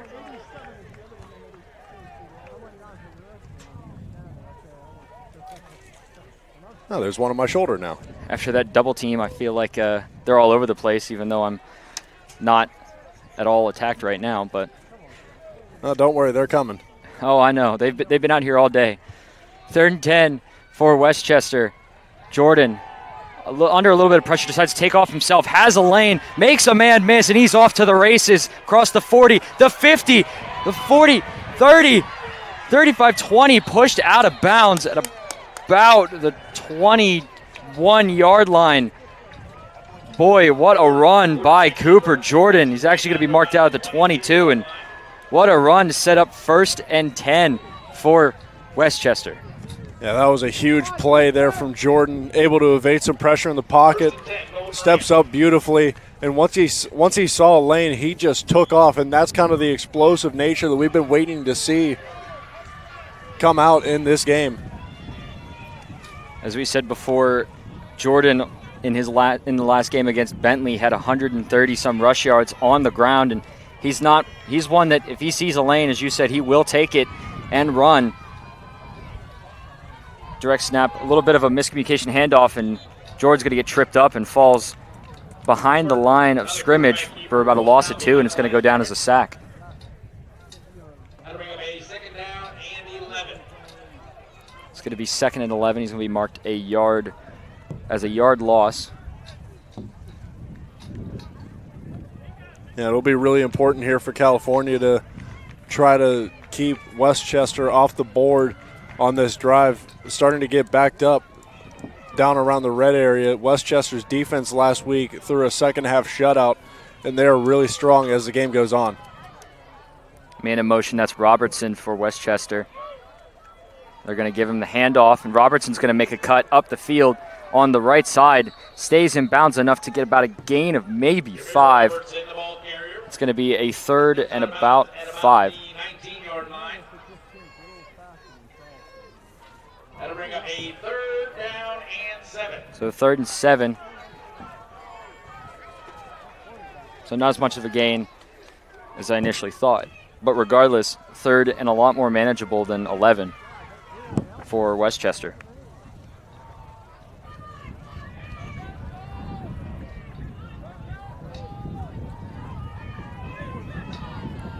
Jordan alone in the backfield for Westchester. Bunch of 3 receivers on the near side. He's going to look to the right and floats it and is caught for the touchdown. That is number 12, Matt Ayuvara. Had the lone passing touchdown last week against Bentley and has one now here against California. Yeah, just a good route there from Ayuvara. Matched up with Khalil Taylor one-on-one on the outside. Does a nice little shimmy at the line of scrimmage to shake free, and then just burns Khalil Taylor as he never could catch up, and a good ball there from Cooper Jordan. And Jordan could tell as soon as he released it too. He had the nice finesse on it as Ryland Zuck to attempt the extra point to make it a 4-point game here in California. Kick is up, and it is good. 17-13 the score. Westchester takes the lead. 8:43 remaining in the third quarter. You're watching CUTV, CUTV Sports 1, the PSAC Digital Network. We'll be right back.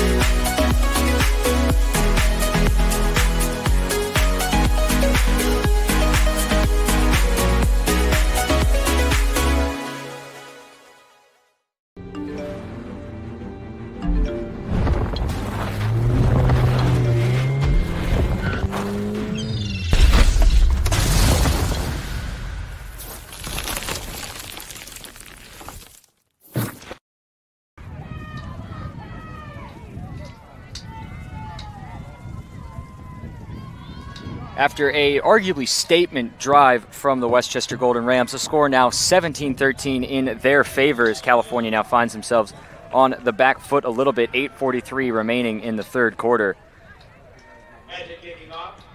As we get underway here, Kenny Lewis the fourth to receive, and he's just going to take a knee and bring it out to the 20. All the momentum right now on the side of Westchester, and California almost searching for answers both offensively and defensively.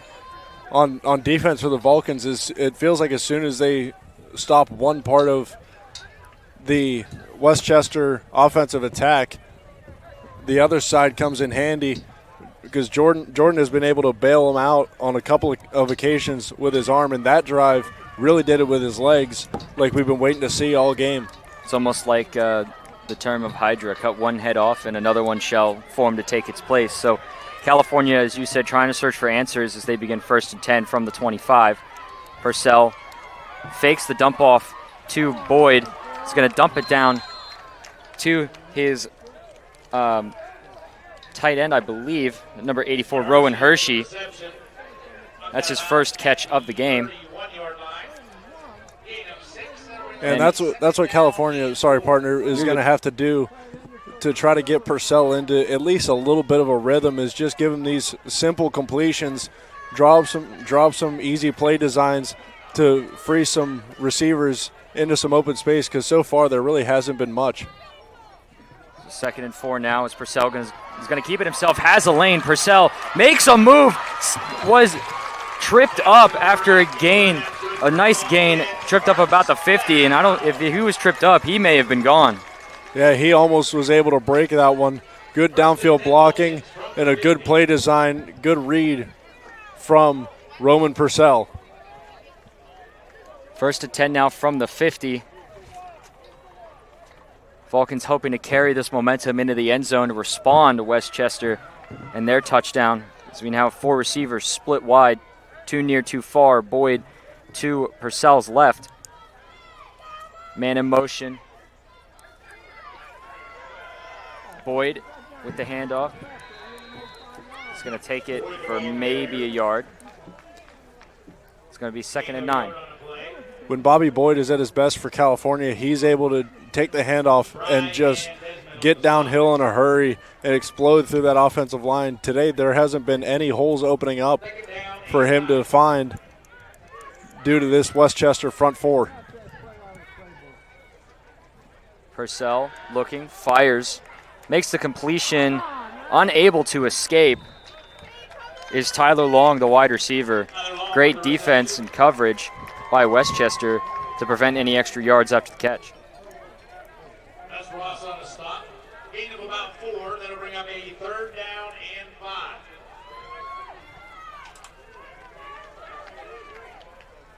So 3rd and 5, California back up to the line relatively quickly. Johnson and Williams on the near side. Long again on the far with Boyd to the left. It's Long in motion. Purcell's going to keep it himself. Bounces to the left and gets immediately taken down for a loss. And it's going to be 4th and long, and it forced California to punt it away. Westchester there dials up a run blitz. And the linebackers, as soon as any holes opened up for Purcell to try to find, they filled him quickly, and he had absolutely nowhere to go. California struggling to find some answers here on offense. An even defense as Gonzalez back out to punt now for California. Some players up to the line immediately, the rest talking it over. Don't know if that means to expect some trickery or not, but as Gonzalez punts it away. Fair catch signaled and caught. That's Zach Gillen on the recovery. And it's going to be 1st and 10 from the 13 for Westchester. And for California here on this next drive, the linebacker play has to improve. We saw earlier in this game, they were flying around sideline to sideline, getting downhill towards the line of scrimmage and confusing Cooper Jordan, not really giving him many options. But so far on these last couple drives and in this second half, thank you, partner. You're welcome. Cooper Jordan has been able to dissect this defense both through the air and on the ground. 1st and 10 from the 13 for Westchester. 3 receivers split near. That's Barkley in the backfield behind Jordan as he lines up in the pistol formation. Direct snap to him. He's going to take the handoff. Barkley gets stuffed at about the line, maybe a gain of 1 or 2. They're going to say a gain of about 2, and it's going to be 2nd and 8 from the 15.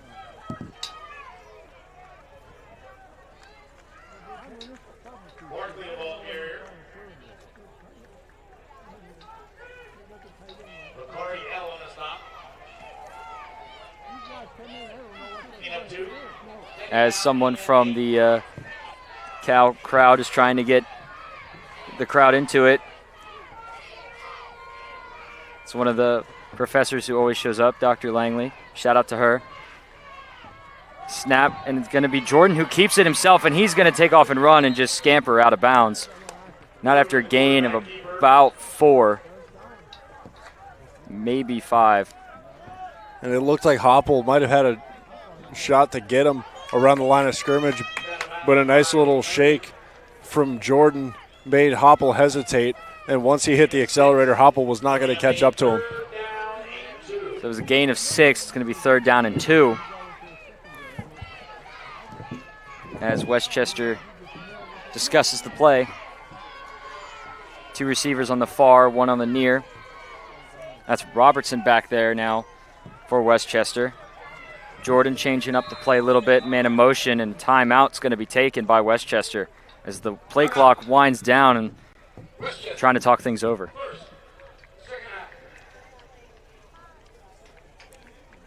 And one note before we move on from Dr. Langley, she was probably my favorite professor in my time at California. She took the whole class by surprise on the first day. Every year, every class on the first day, she puts on Best Day of My Life by American Authors, I think it is. I think so, yeah. Something like that. And she walks around the room dancing and singing the song, saying this is going to be the best day of your life because you're in my class and I'll take care of you. And we were all just kind of sitting there just looking around like, is this lady for real? But no, she was the best. California mom, she is self-described. Yep. A well-known professor here at Cal, and as we could see, the Cal crowd's personal hype man is she tends to get into it quite a lot here. She does at Cal games. That was one of the things that she made sure that everybody knew in class. She said, if you're ever at a football game, you'll know where I am because I'm always screaming. 3rd and 2 now for Westchester. Jordan's going to take it. Fakes the shovel to Robertson. I believe he's going to get stopped, but there is a flag down. And it looks like it came in the backfield, so there might be a holding call. Jordan was stopped short of the line to gain, and there's a Vulcan player down.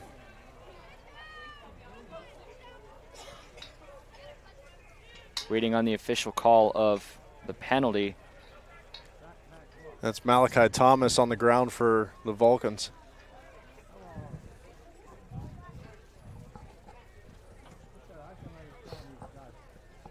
It's like they're going to try and tend to him before the ref gives the call, the penalty call.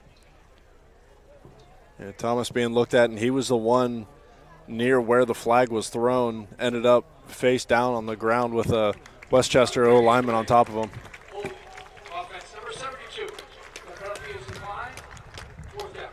So the holding call on number 72, Owen Chafin, is declined. It's going to force a 4th down, and it's good to see the Cal player walking off under his own power after the injury. So it's going to be 4th down. Kenny Lewis, the 4th, back deep to receive for California, stationed around his own 45. High snap for the punter, and has to just kind of get it out. It's blocked out of the end zone, and it's going to be a safety. High snap and absolutely blown up. It was the punter, Dylan Shank. He tried to get it off, and he just got absolutely leveled. And it goes out of the end zone for the safety, and just like that, it's a 2-point game now.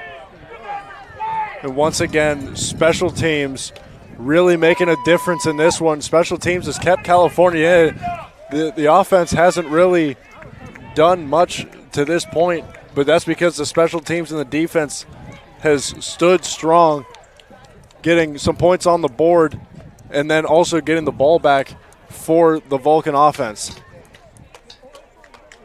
As our good friend Sape kept saying, the bend, don't break mentality is applied heavily for this Vulcan defense and this Vulcan special teams, keeping California in it within a field goal now. So depending on how the rest of the game plays out, if it keeps being a defensive stalemate, it could end up swinging one way or another with just a field goal.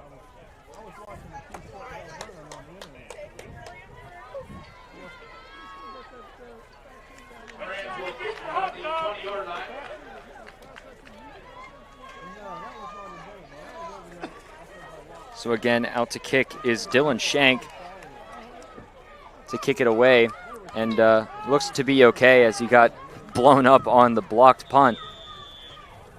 Lewis and Williams back deep to receive for California as he booms this one way back, having to backpedal far for is Lewis, bobbles it but is able to field it, and he's going to take his time and gets tackled around the 27, but there is a flag down near the 45.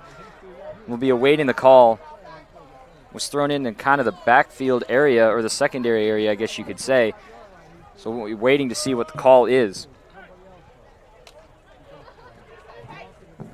And 9 times out of 10 on these kickoffs and free kicks and punts, you'll see most flags are holding or blocking the back. 13, number 14.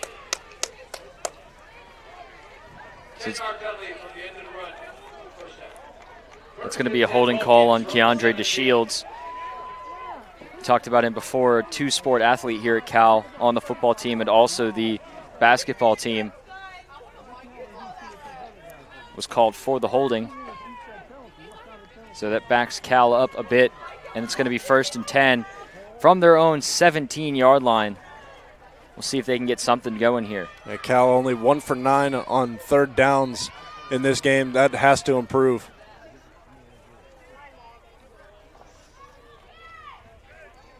Direct snap. Met instantly in the backfield is Rowan Hershey, the tight end. Gain of maybe 3. Stopped by Caleb Brown. Great defense coverage there. A nice tackle to prevent Hershey from getting any more yards. A good play recognition, a run pass option. And Purcell dumps it off to the tight end in the flat, and Brown able to pursue to the ball with efficiency. Purcell looks, fires over the middle, caught by Nyamake. Is able to get the first down and maybe a tad, one or two more before he's shoved out of bounds. But a great catch by Nyamake, and it's good for a first down. Another simple curl route on the outside. We've seen a lot of that so far in this one with a lot of the zone coverage from Westchester. Bit of hurry up here for California as the handoff is to, I believe that's Agnor down there. Agnor, the ball carrier. He gets maybe 2 yards. And what you had said about 1 for 9 on third down for California, coming into this game, they weren't doing much better at only 2 for 14 on third down in their game against Charleston. And Purcell throws it, caught by Johnson, is able to try and get a couple more, but forward progress is going to put him at maybe a gain of a couple. It's going to be third down, and it's going to be, looks like 3rd and 4. Yeah, the California offense able to move the ball a little bit on this drive with these curl routes on the outside, but really no run after the catch threat with those kind of route patterns.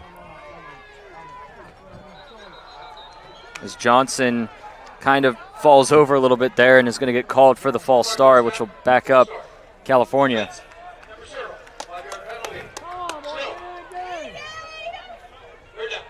And with the inefficiency on third down, you hate to see that kind of penalty, making it a tougher third down than what you originally had.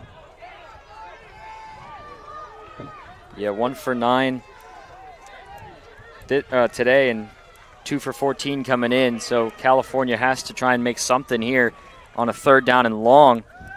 Purcell looking, has to air it out, has Johnson in stride, but way too far, and the crowd wants a flag. They're not going to get a flag. Crowd is letting them hear it. Caleb Brown on the coverage, and crowd is not happy. Yeah, that one, the ref deemed that uncatchable. There was a little bit of tugging from Brown, but just too far of an overthrown ball.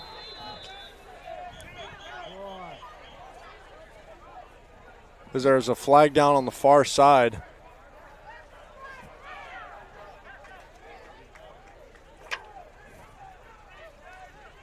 Sideline warning, Westchester. There's no penalty on that. Sideline warning. So Westchester gets called with a sideline warning. Something interesting here as both sides are getting heated as the time winds down here. Final 2 minutes of the third quarter. Punt by Gonzalez is up, and a booming spiral kick. And he's just going to let it roll, and it's going to take a friendly California roll down to about the 9. So it'll be 1st and 10 from the 9. That was a great punt by Gonzalez to kind of flip the field there for California, and that was a huge stop by Westchester, able to thwart any momentum that the California Vulcans were potentially building off of that safety.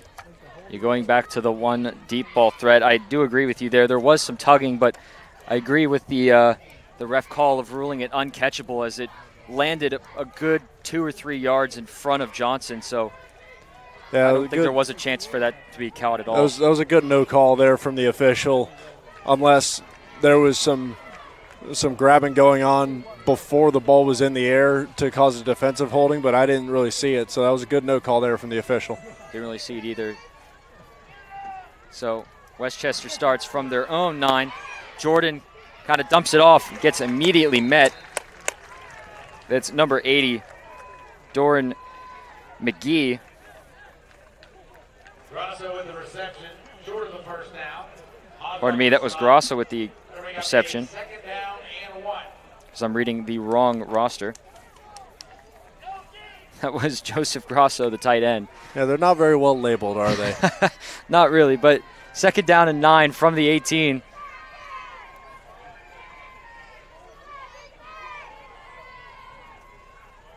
Play clock winding.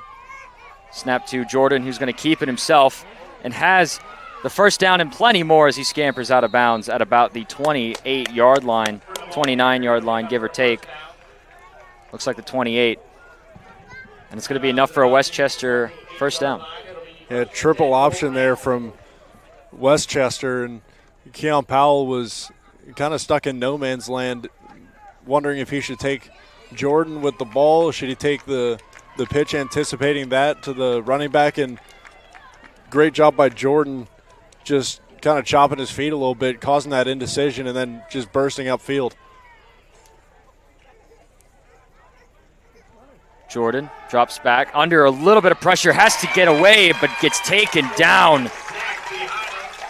First man there was Cedric Vesa, the defensive lineman. And that's a huge loss for Westchester, and it pushes them all the way back to about the 17-yard line. Yeah, Vesa and Malachi Thomas in the backfield once again. They combined for that sack, but they've been getting to that Westchester backfield a good bit in this one. And that's going to be the end of the third quarter. The score, 17-15 Westchester. You're watching Vulcan football right here on CUTV, CTV Sports 1, and the PSAC Digital Network.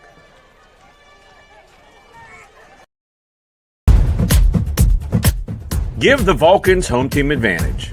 You have always been a part of the home team. Join us for the 8th annual Vulcans Athletics Day of Giving, kicking off Tuesday, September 23rd to support Vulcans Athletics. For 24 hours, alumni, family, and friends will have the opportunity to make a gift in support of their favorite Vulcan sports teams. Now it's your chance to power the next generation of Vulcan athletes. This year, the goal is to raise $55,000. Make a gift and invite others to join you.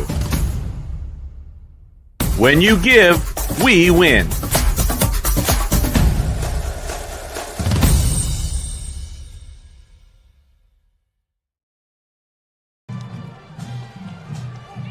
(17-15) Westchester, the score here for the final quarter of play at Adamson Stadium. I can't talk today, apparently, which isn't good considering I'm play-by-play. But regardless, we're here. We have one more quarter of play. And right now, Westchester is facing a second and very long 21 after a sack from Cedric Vesa. And this Vulcan secondary has to be a little bit more aggressive on these jump balls that Cooper Jordan has been throwing up in these kind of long yardage situations to get them in a more manageable third down. Second and 21 here for the Golden Rams. Jordan looks, airs one out deep down the field, has a man through the fingertips of Iruvara. Ayuvera just had it right there in his fingertips and couldn't hold on. Yeah, he's going to be kicking himself when he watches that one back on tape. He's probably not too happy with himself at the moment for not hauling that one in. That's one that he expects to come down with. He's kind of their big play threat, as you saw earlier, hauling in that touchdown pass. He's the only receiver, only member of the Westchester offense who's caught a touchdown pass so far this season. Third down and 21 now for Westchester. California looking to try and get out of here with this one, and they're going to get stuffed. Some extracurriculars going on there at the end of the play, but whistle dead, only about a gain of 2.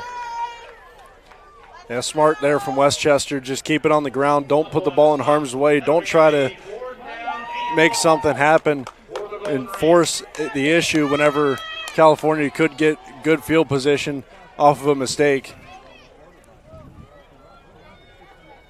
Shank to punt it away. Kenny Lewis, and looks like Lloyd Penn back deep to receive. Nice spiral booming punt. Joint catch there. Lewis able to escape somehow and turn it upfield. They're going for the football as Lewis gets wrestled down. Forward progress is going to put him at about the 35, but boy, that can happen when you have two people trying to catch the same football. Yeah, that's kind of the first special teams lapse that we've seen from the Vulcans all season.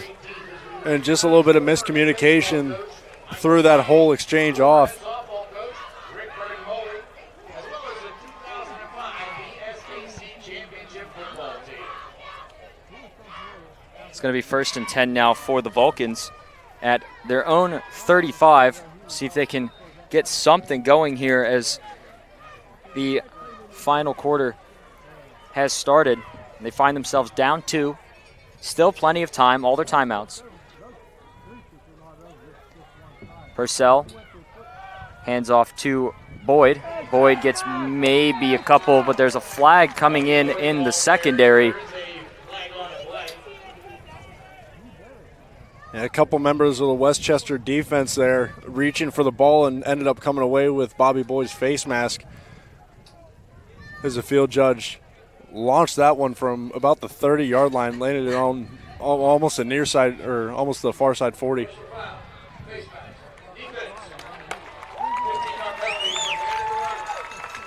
So it's going to be a 15-yard penalty from the end of the run. So it's going to be 1st and 10 from the 49. So in now to Westchester territory to see maybe if the Vulcans can capitalize on this penalty. And that's something you just hate to see if you're Westchester defensively. You've been so good all game, and you just don't want to give the Vulcans any opportunities.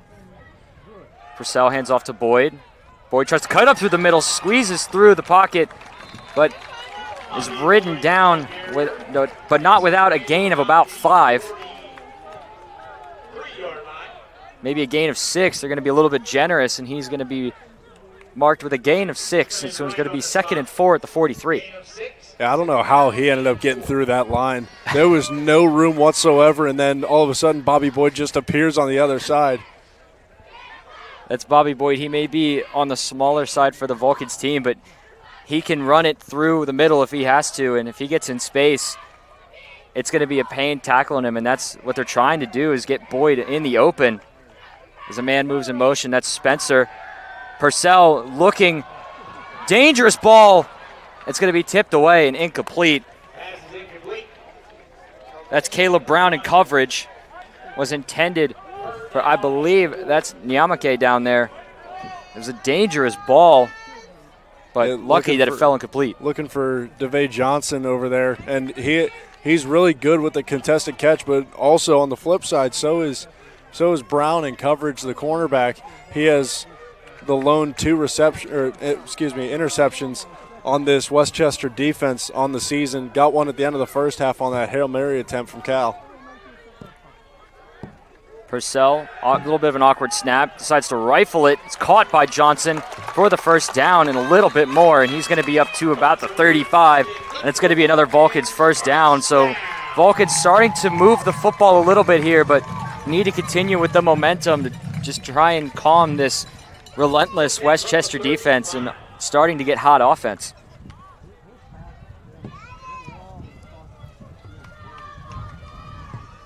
First and 10, 4 receiver set for California. Man in motion. That's Spencer. It's going to be a handoff to Boyd. Boyd is able to cut it upfield, and Boyd has some real estate and chugging down to about the 5-yard line. Bobby Boyd, that's what they needed from their star running back. Yeah, Westchester's done a great job all day at setting the edge, not allowing Boyd to bounce outside as he comes up a little bit lame.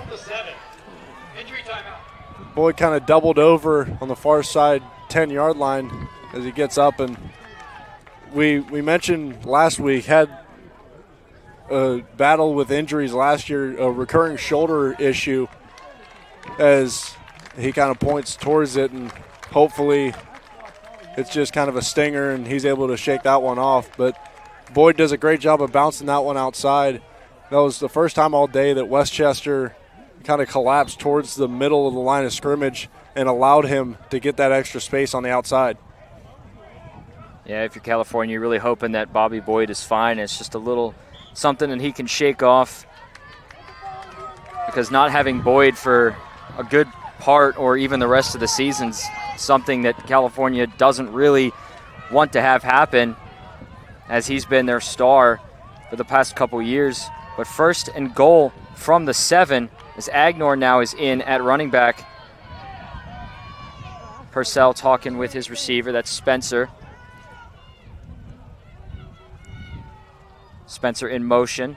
Going to be a snap and a handoff. Actually, not a handoff, but pass intended for Spencer, just a little bit outside and unable to haul it in. Yeah, Purcell has a really strong arm, but just really inaccurate today as well, unfortunately. Looked to be Spencer in the flat and just overthrew him a little bit. But that's something Purcell's going to have to try to work on the rest of the season, is delivering the ball with a little bit of accuracy and a little bit of touch and not as much raw power. Agnor comes out of the game, and it's an empty backfield set for Purcell. 3 receivers to the near side. Purcell looking. He's going to take it off himself, has some space, and Purcell rumbles in for the touchdown. And just like that, California is back in it. A great job by Purcell diagnosing the coverage, realizing that it was man, and there was nobody in front of him to take him down, as California is going to try to go for 2 here. They're going to stay out, go for 2. They get it, makes it a 6-point game. If not, it still keeps it at a 4-point game. So regardless, touchdown is needed to take the lead back, but California wants to make it more difficult for Westchester.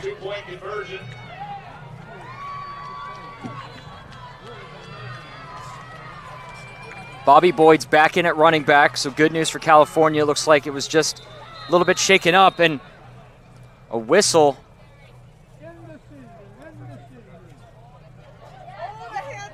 Not sure who called timeout.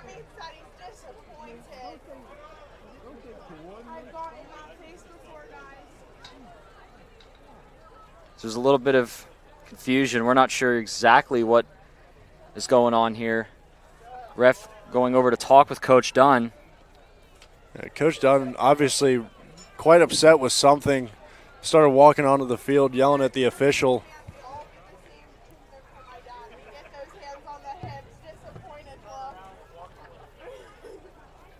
So as they talk it over, Westchester's back out there to defend.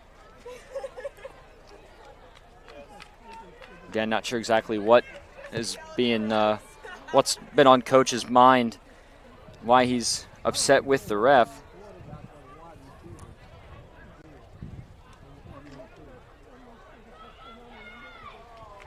As the offense still goes back out on the field to attempt the 2 to make it a 6-point game.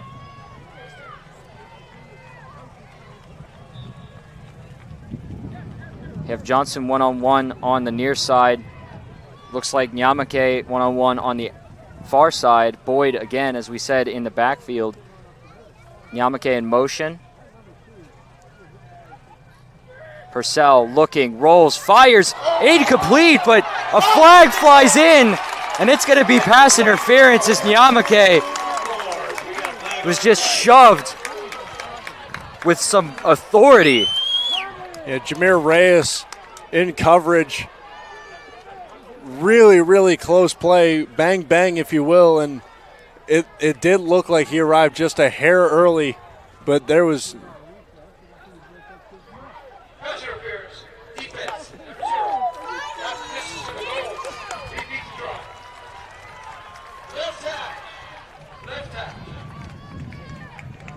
As you said, Jameer Reyes just a little bit too early on the coverage, and therefore shoving Nyamake down. It was, I mean, he had the right intention, but he just was a step too early, because if he was on time, then Nyamake wouldn't have gotten into the end zone. He made a great play on Nyamake, but like we said, just a step too early, and that was really, really close.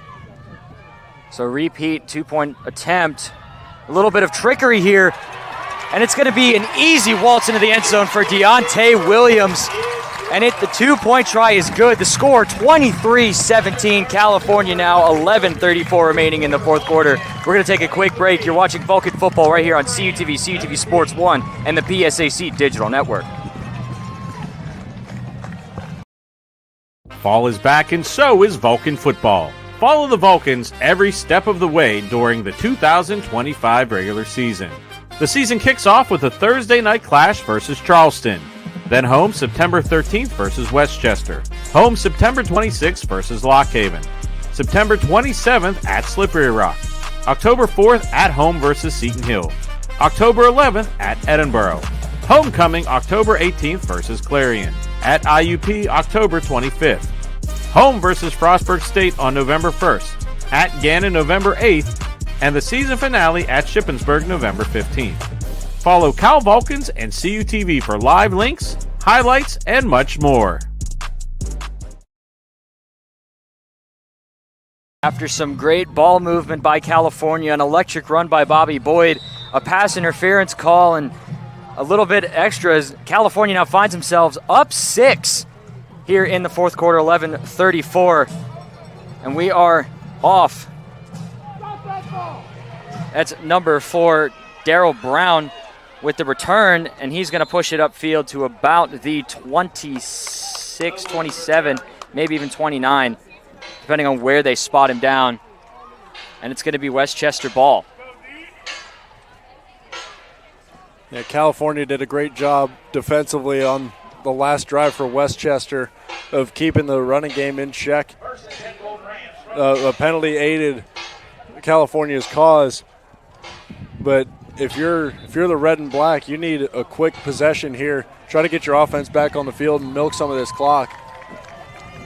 After, as you said, a couple penalties led to the Vulcan touchdown, and then a pass interference call aided the 2-point try, and now Westchester finds themselves down 6. The handoff to Barkley, who just kind of pushes it up the middle and is stopped fairly early after a gain of about 2 to make it 2nd and 8. Barkley, the ball carrier. And long on the stop. Excuse me, a gain of about 1. Okay, 2. Whoever's operating the game clock over there is a little bit wrong, but we make it work. 2nd and 8 from the 30. That's Robertson in motion. Jordan just kind of floats one over the middle, little bit too far for his intended receiver. That was Jack Gillen. Again, just a step too far. And if he had plenty of real estate in front of him. Yeah, something of note here from Westchester offensively. We really haven't seen anything working in the intermediate range in the passing game. It's all been either quick out routes to the flat or these deep moon balls from Cooper Jordan. There's really just been nothing in the middle. Just like that, it's 3rd and 8 from the 30. Jordan switching up play a little bit. It's Owens at running back, and he's just going to float one down the field. Incomplete. Intended for Robbie Longo, the number 1 receiver. Great coverage on the back end by Keith Charney. And just like that, Westchester is out to punt. It was Hopkins there on the coverage, and that was a great job by Hopkins getting his head turned around while he was still running with the receiver, not drawing a pass interference call. And just like that, Westchester is out to punt. Shank will get it away. Nice spiral booming punt. Williams to receive. Receives it at about the 30. Works his way up to about the 35 before being tackled down around the 36. And it will set up 1st and 10 for the Vulcans, hoping to ride this momentum that they just got into the end zone again. And a nice long drive there from California, their last time out on offense. And you kind of want to rinse and repeat the same exact thing on this drive if you have the choice. Westchester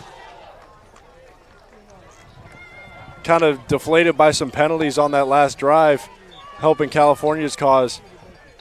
But if you're California, Bobby Boyd back in the backfield, that's a good sign. Kind of ride him, try to chew some clock here. 4 receivers set for California. Purcell is going to take it off and run it himself. Has a little bit of an opening. Purcell making some man miss, and he's going to be up past the 1st down marker, up to about the 49. And just like that, the Vulcans have started moving. Purcell's showing some elusiveness here in this second half. Up to 58 yards on the ground before that rush, now 71. on the ground, 1 yard short of Bobby Boyd for the team lead here in this game. 1st and 10 from the 49 for California. 2 receivers either side. Man in motion. That's Jake Lehue. Not Jake Lehue. My apologies. The handoff to Boyd. Gets about 4 or 5. It's going to be a gain of 4. It's going to be 2nd and 6.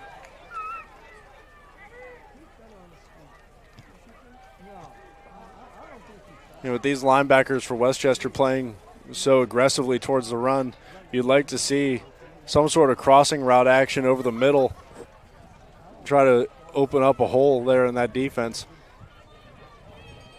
2nd and 6. Handoff to Boyd. Boyd looked like he got spun around there with a face mask, but able to keep the legs churning and gets to about the 43. It's going to be a 3rd down and a much easier 2. Yeah, I couldn't quite see who had Boyd up high, as you mentioned, but whoever it was did a great job of not grabbing the face mask and letting go, so there was no flag thrown on that play. Boyd is out for the play, and Agnor in at running back.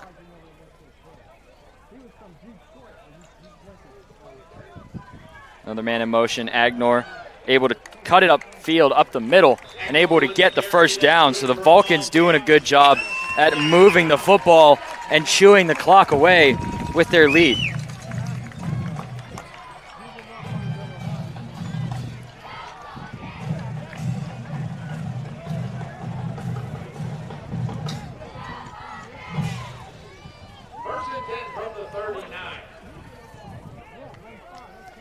First and 10 from the 39 for California.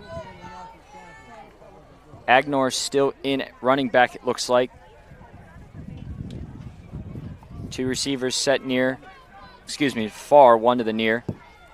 Handoff to Agnor again.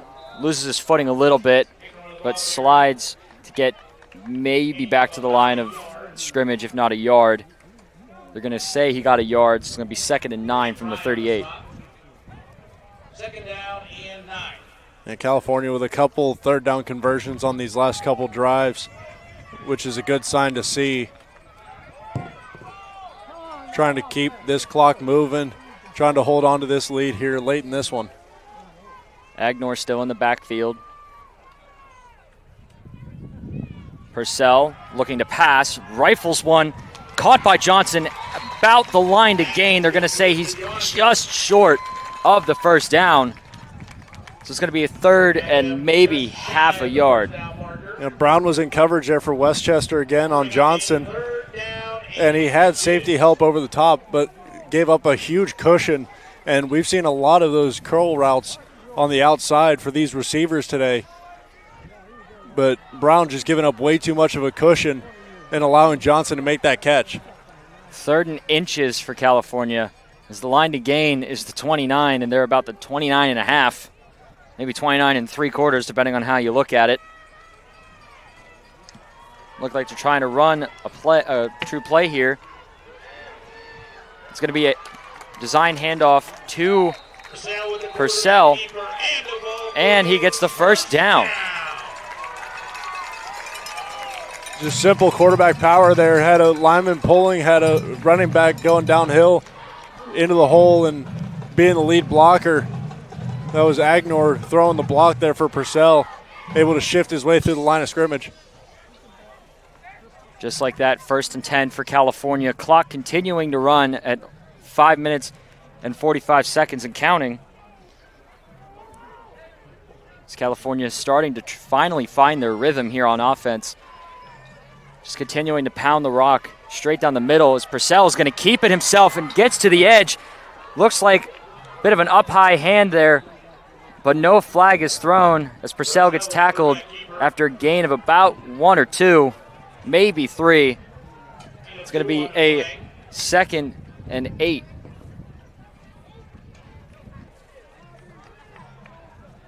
Yeah, you can always tell when California is trying to drain a little bit of clock. They're not huddling up here as they check with the sideline for the play, but the last couple plays actually huddling up, which they very, very seldom do. Clock continues to run inside of 5 minutes here in the fourth quarter. California well in control right now. 2 receivers to the near side, 1 to the far. Boyd back in for California. Again, it's going to be another design QB run as Purcell able to turn it upfield and gets the first down and keeps the clock rolling. Yeah, Purcell kind of unlocking those legs, and we've seen a lot more design quarterback runs on this drive as opposed to some previous drives. He's just kind of seen the play break down and scrambling for extra yardage. Now Purcell over 75 yards, up to 84 actually as the live stats finally updated. Up to 84 yards now on the ground. And he's been really effective and a real difference maker in these last couple drives. 1st and 10 from the 17. California in the red zone. Handoff to Boyd this time and gets maybe a yard, if not. Yeah, about a yard. It's going to be 2nd down and 9. The clock will continue to run as they keep it in bounds.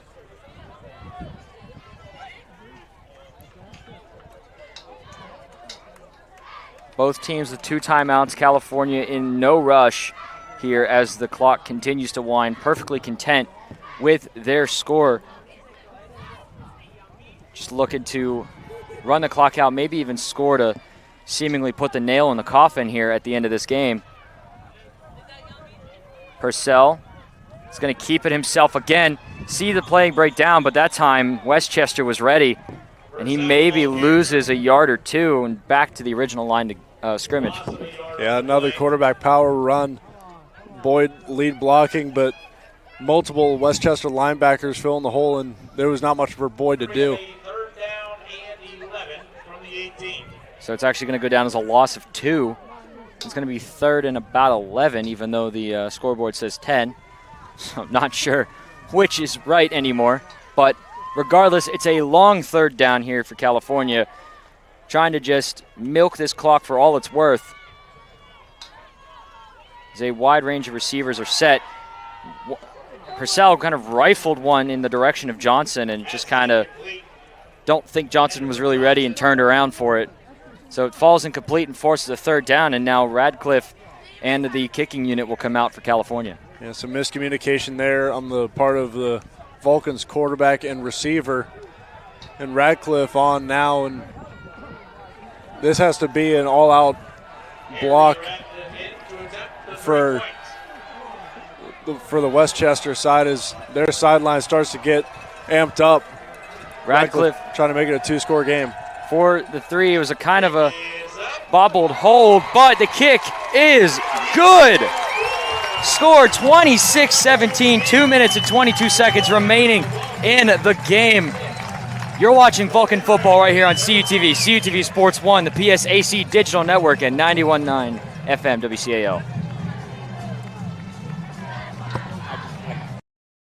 The Pennsylvania State Athletic Conference celebrates its 75th season in 2025 to 26, highlighting the many athletic achievements of its membership institutions. The PSAC has won 59 national team titles, 310 individual titles, produced 29 all-time Olympians, and 43 former PSAC players and coaches have been elected to National Halls of Fame. PSAC proud for 75 years and many more to come.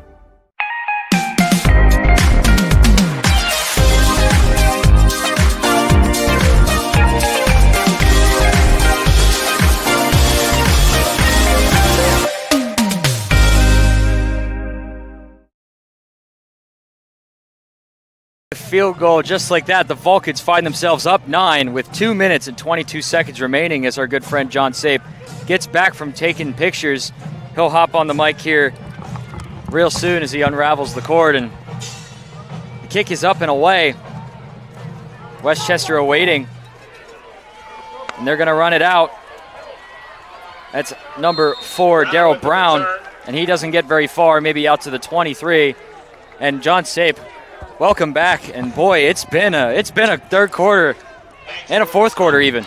Yeah, it's been a great second half from California. They've really done a great job on both sides of the ball, containing Westchester, but also just finding a way to get forward and really just doing a great job of finding the end zone.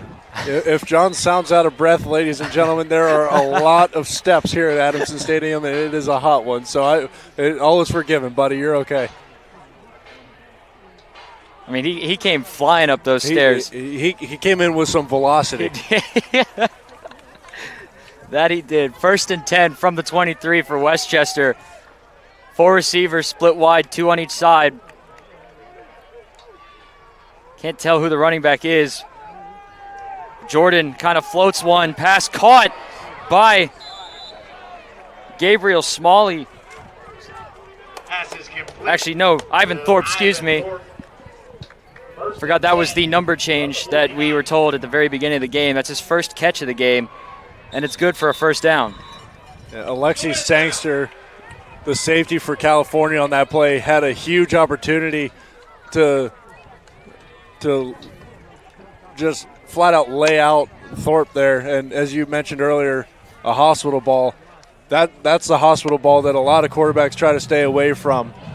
But Sangster tried to make a play on the ball, and a great route adjustment at the top of it by Thorpe to come back to the ball and not allow Sangster to get his hands on it. But you could see that from up here. Sangster was closing in. I thought we were going to have a huge hit. I thought so too. It looked like we were primed for another huge blow like the Westchester punter on the blocked punt, but as you said, a great adjustment by Thorpe to come down with it and avoid being absolutely laid out. That was lining up to be a Ray Lewis or James Harrison level impact, but Sangster decides to play the ball, reception, and a first down for Westchester.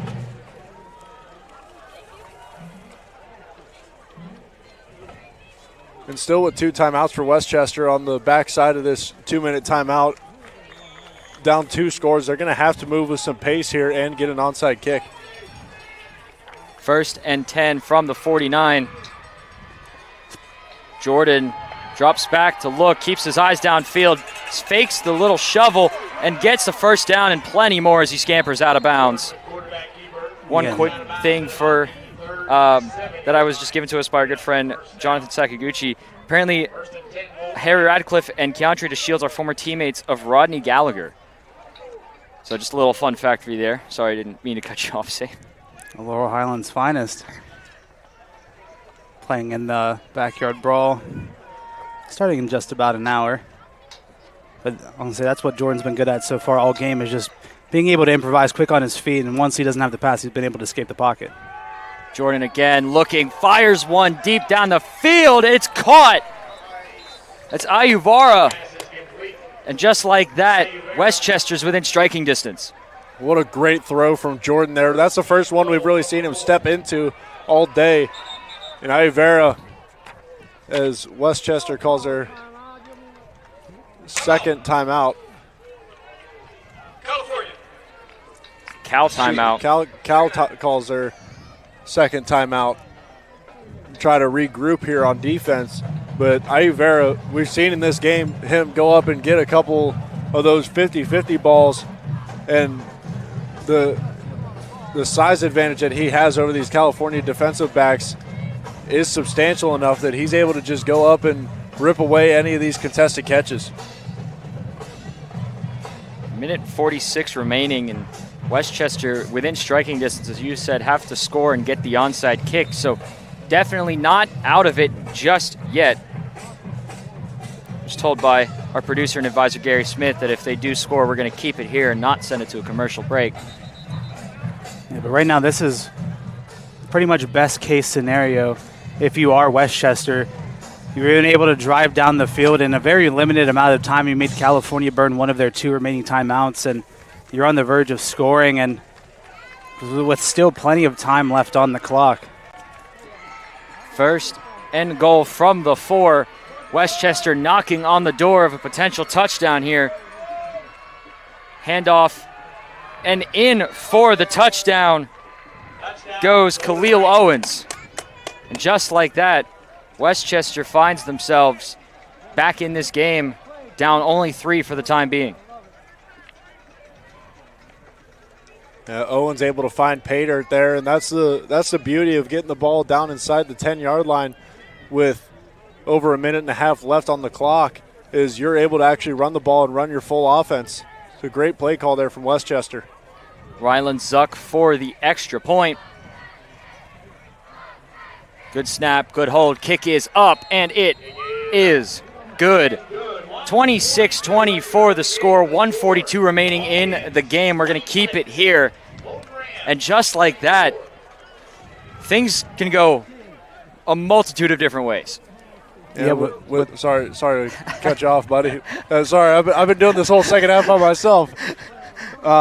With only a 2-point lead here for California, getting that touchdown as your first score for Westchester is so vital, because now you only need to get into field goal range for the kicker.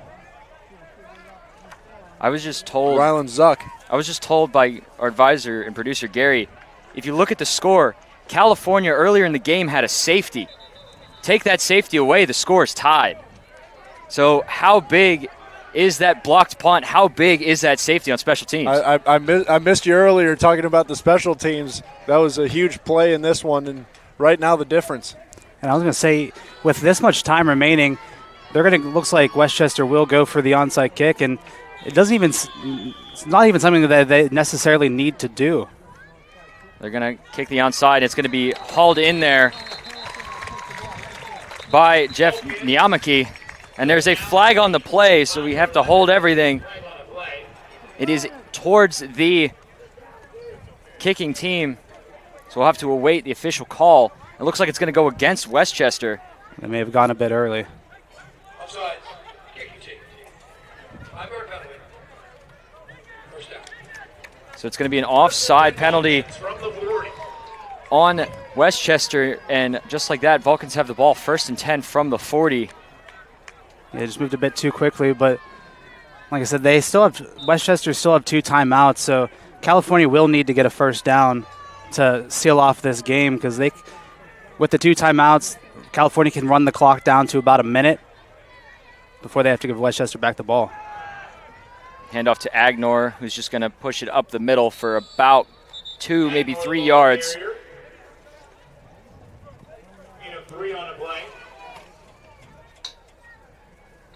And I believe Westchester called their second timeout. Yep. I apologize for any impact on my microphone there. A lanternfly flew into my microphone. I was going to say, I wondered what that was. I didn't know if somebody hit it or not. But yeah, no, that was I did swat, but I missed the microphone. That was the lanternfly actually making impact with my microphone. Again, as I said in the open, we're getting attacked up here. But the show must go on. The program must continue, and we haven't even really had to use that yet. I was going to say, we haven't actually used it yet, but we have needed to use it. So I guess that is on us for not using it so far. But, I mean, what we have is on the can it says no lanternflies, but, I mean, it'll probably work, obviously. But I digress. California 2nd and 7 from their own 37.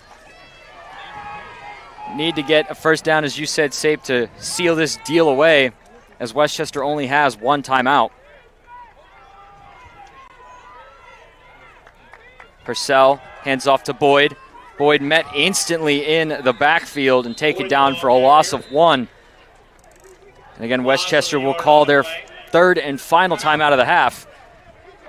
So after the timeout, California faces a 3rd and 8 and has to get the first down to put the game away.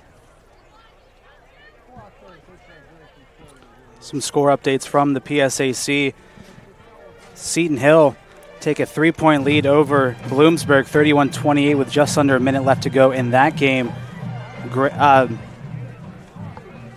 Millersville losing now to Glenville State, 38-28, with 10 minutes to go there in the 4th quarter. Which is kind of wild, because in the first half it was all Millersville on that game. And a couple of the 1 p.m. kickoff times. Clarion versus Shippensburg. If my computer will ever load. It's more of the internet issue, not really computer, I would say. I love CalNet. But we're back from the timeout. California facing a 3rd and 8, has to get it here to put this game to bed and walk home, starting the season 2-0. Clearing up 31-10 over Shippensburg. Wow, there you go. Boyd in motion. Purcell is going to take it himself, and he's just going to get dumped in the backfield instantly, and a little bit of some high tensions on the other side of the field, but no flag is thrown, and just like that, California has to get rid of it.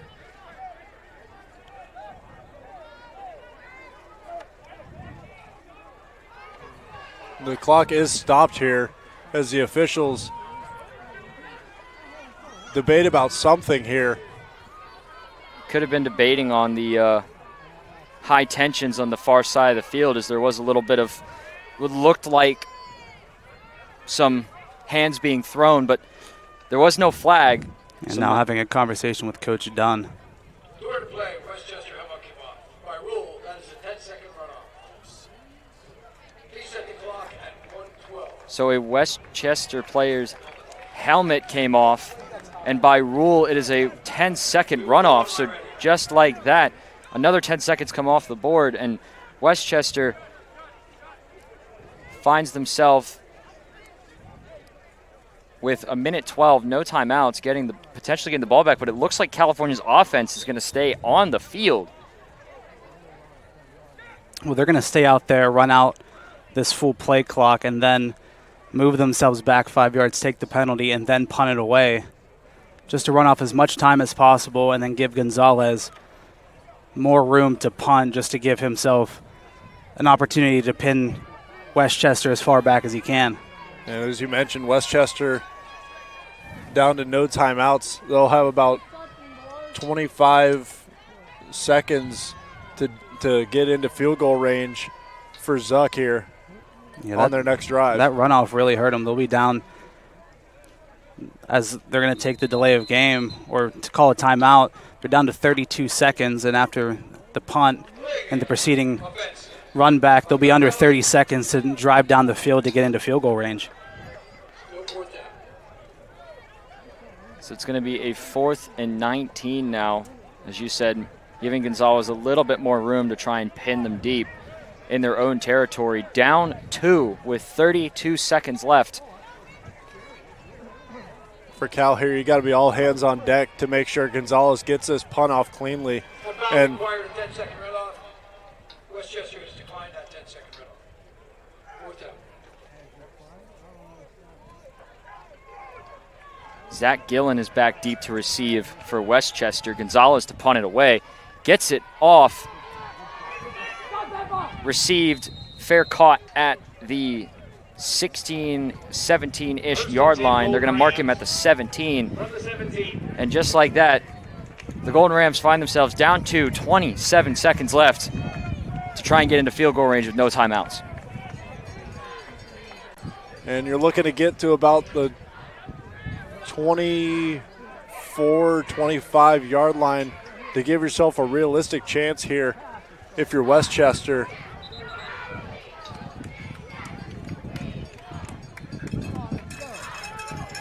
If any time was a time for California's bend not break mentality, it's right here, right now, as the crowd's starting to get into it. 1st and 10 from their own 17-yard line. Jordan takes the snap under a little bit of pressure, is forced to run, and he has plenty of room, and he's just going to scamper out of bounds with 21 seconds left. He gets to about the 32. And that's what Jordan's going to have to do. If he doesn't see anything immediately, he doesn't have the luxury of time to run off the clock as he tries to make something happen. As soon as he doesn't see something he likes, he's just going to tuck it and run, try to get out of bounds. And so far in the season, Zuck, his longest field goal, 32 yards. Jordan looks, fires one deep down the field, intercepted. Alexi Sangster, the PSAC West Defensive Player of the week. And just like that, California seals the deal. 2 weeks in a row, Alexi Sangster Jr. with a pick in the last possession of the game. He seals it off again. The man just has a knack. Bringing the boom. He can do it. I mean, and he's found a way to give the Vulcans, to give them the game here. And these safeties have kind of been exposed on that deep ball, being caught out of position, and Sangster playing that one tremendously, just sitting back in coverage, playing deep, not letting anything get over top of him, and Jordan trying to force the issue over the middle of the field, and he paid for it. And just like that, one play, one kneel, and the Vulcans will seal the deal, but a flag is thrown for some extra curriculars, but I think they will just let it run out as everyone seems to be lining up for the handshake. Personal foul. Defense, 15-yard penalty.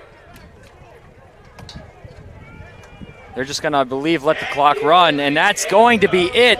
California seals the deal, 26-24. Gentlemen, what a game. Yeah, it was a phenomenal one. California, they find a way to do it every single week, it seems. They just, no matter what's thrown at them, no matter who the opponent is across the board, no matter who they have on the team, they find a way to win the football game. And it's just a great sight to see here on a wonderful day here in California. Happy birthday to my mom. Happy birthday, Mama Sabe. And as you mentioned, guys, tremendous game front to back. We knew this was going to be a tight defensive affair, and special teams ended up being the difference here again in this week 2 of Vulcan football. And just like that, California takes the victory to go 2-0. Next week, they play Lock Haven here to continue their home stand. My name's Hunter Garman, joined with me by John Sape, Adam Crawford. Thank you, California, and as always, have a good night.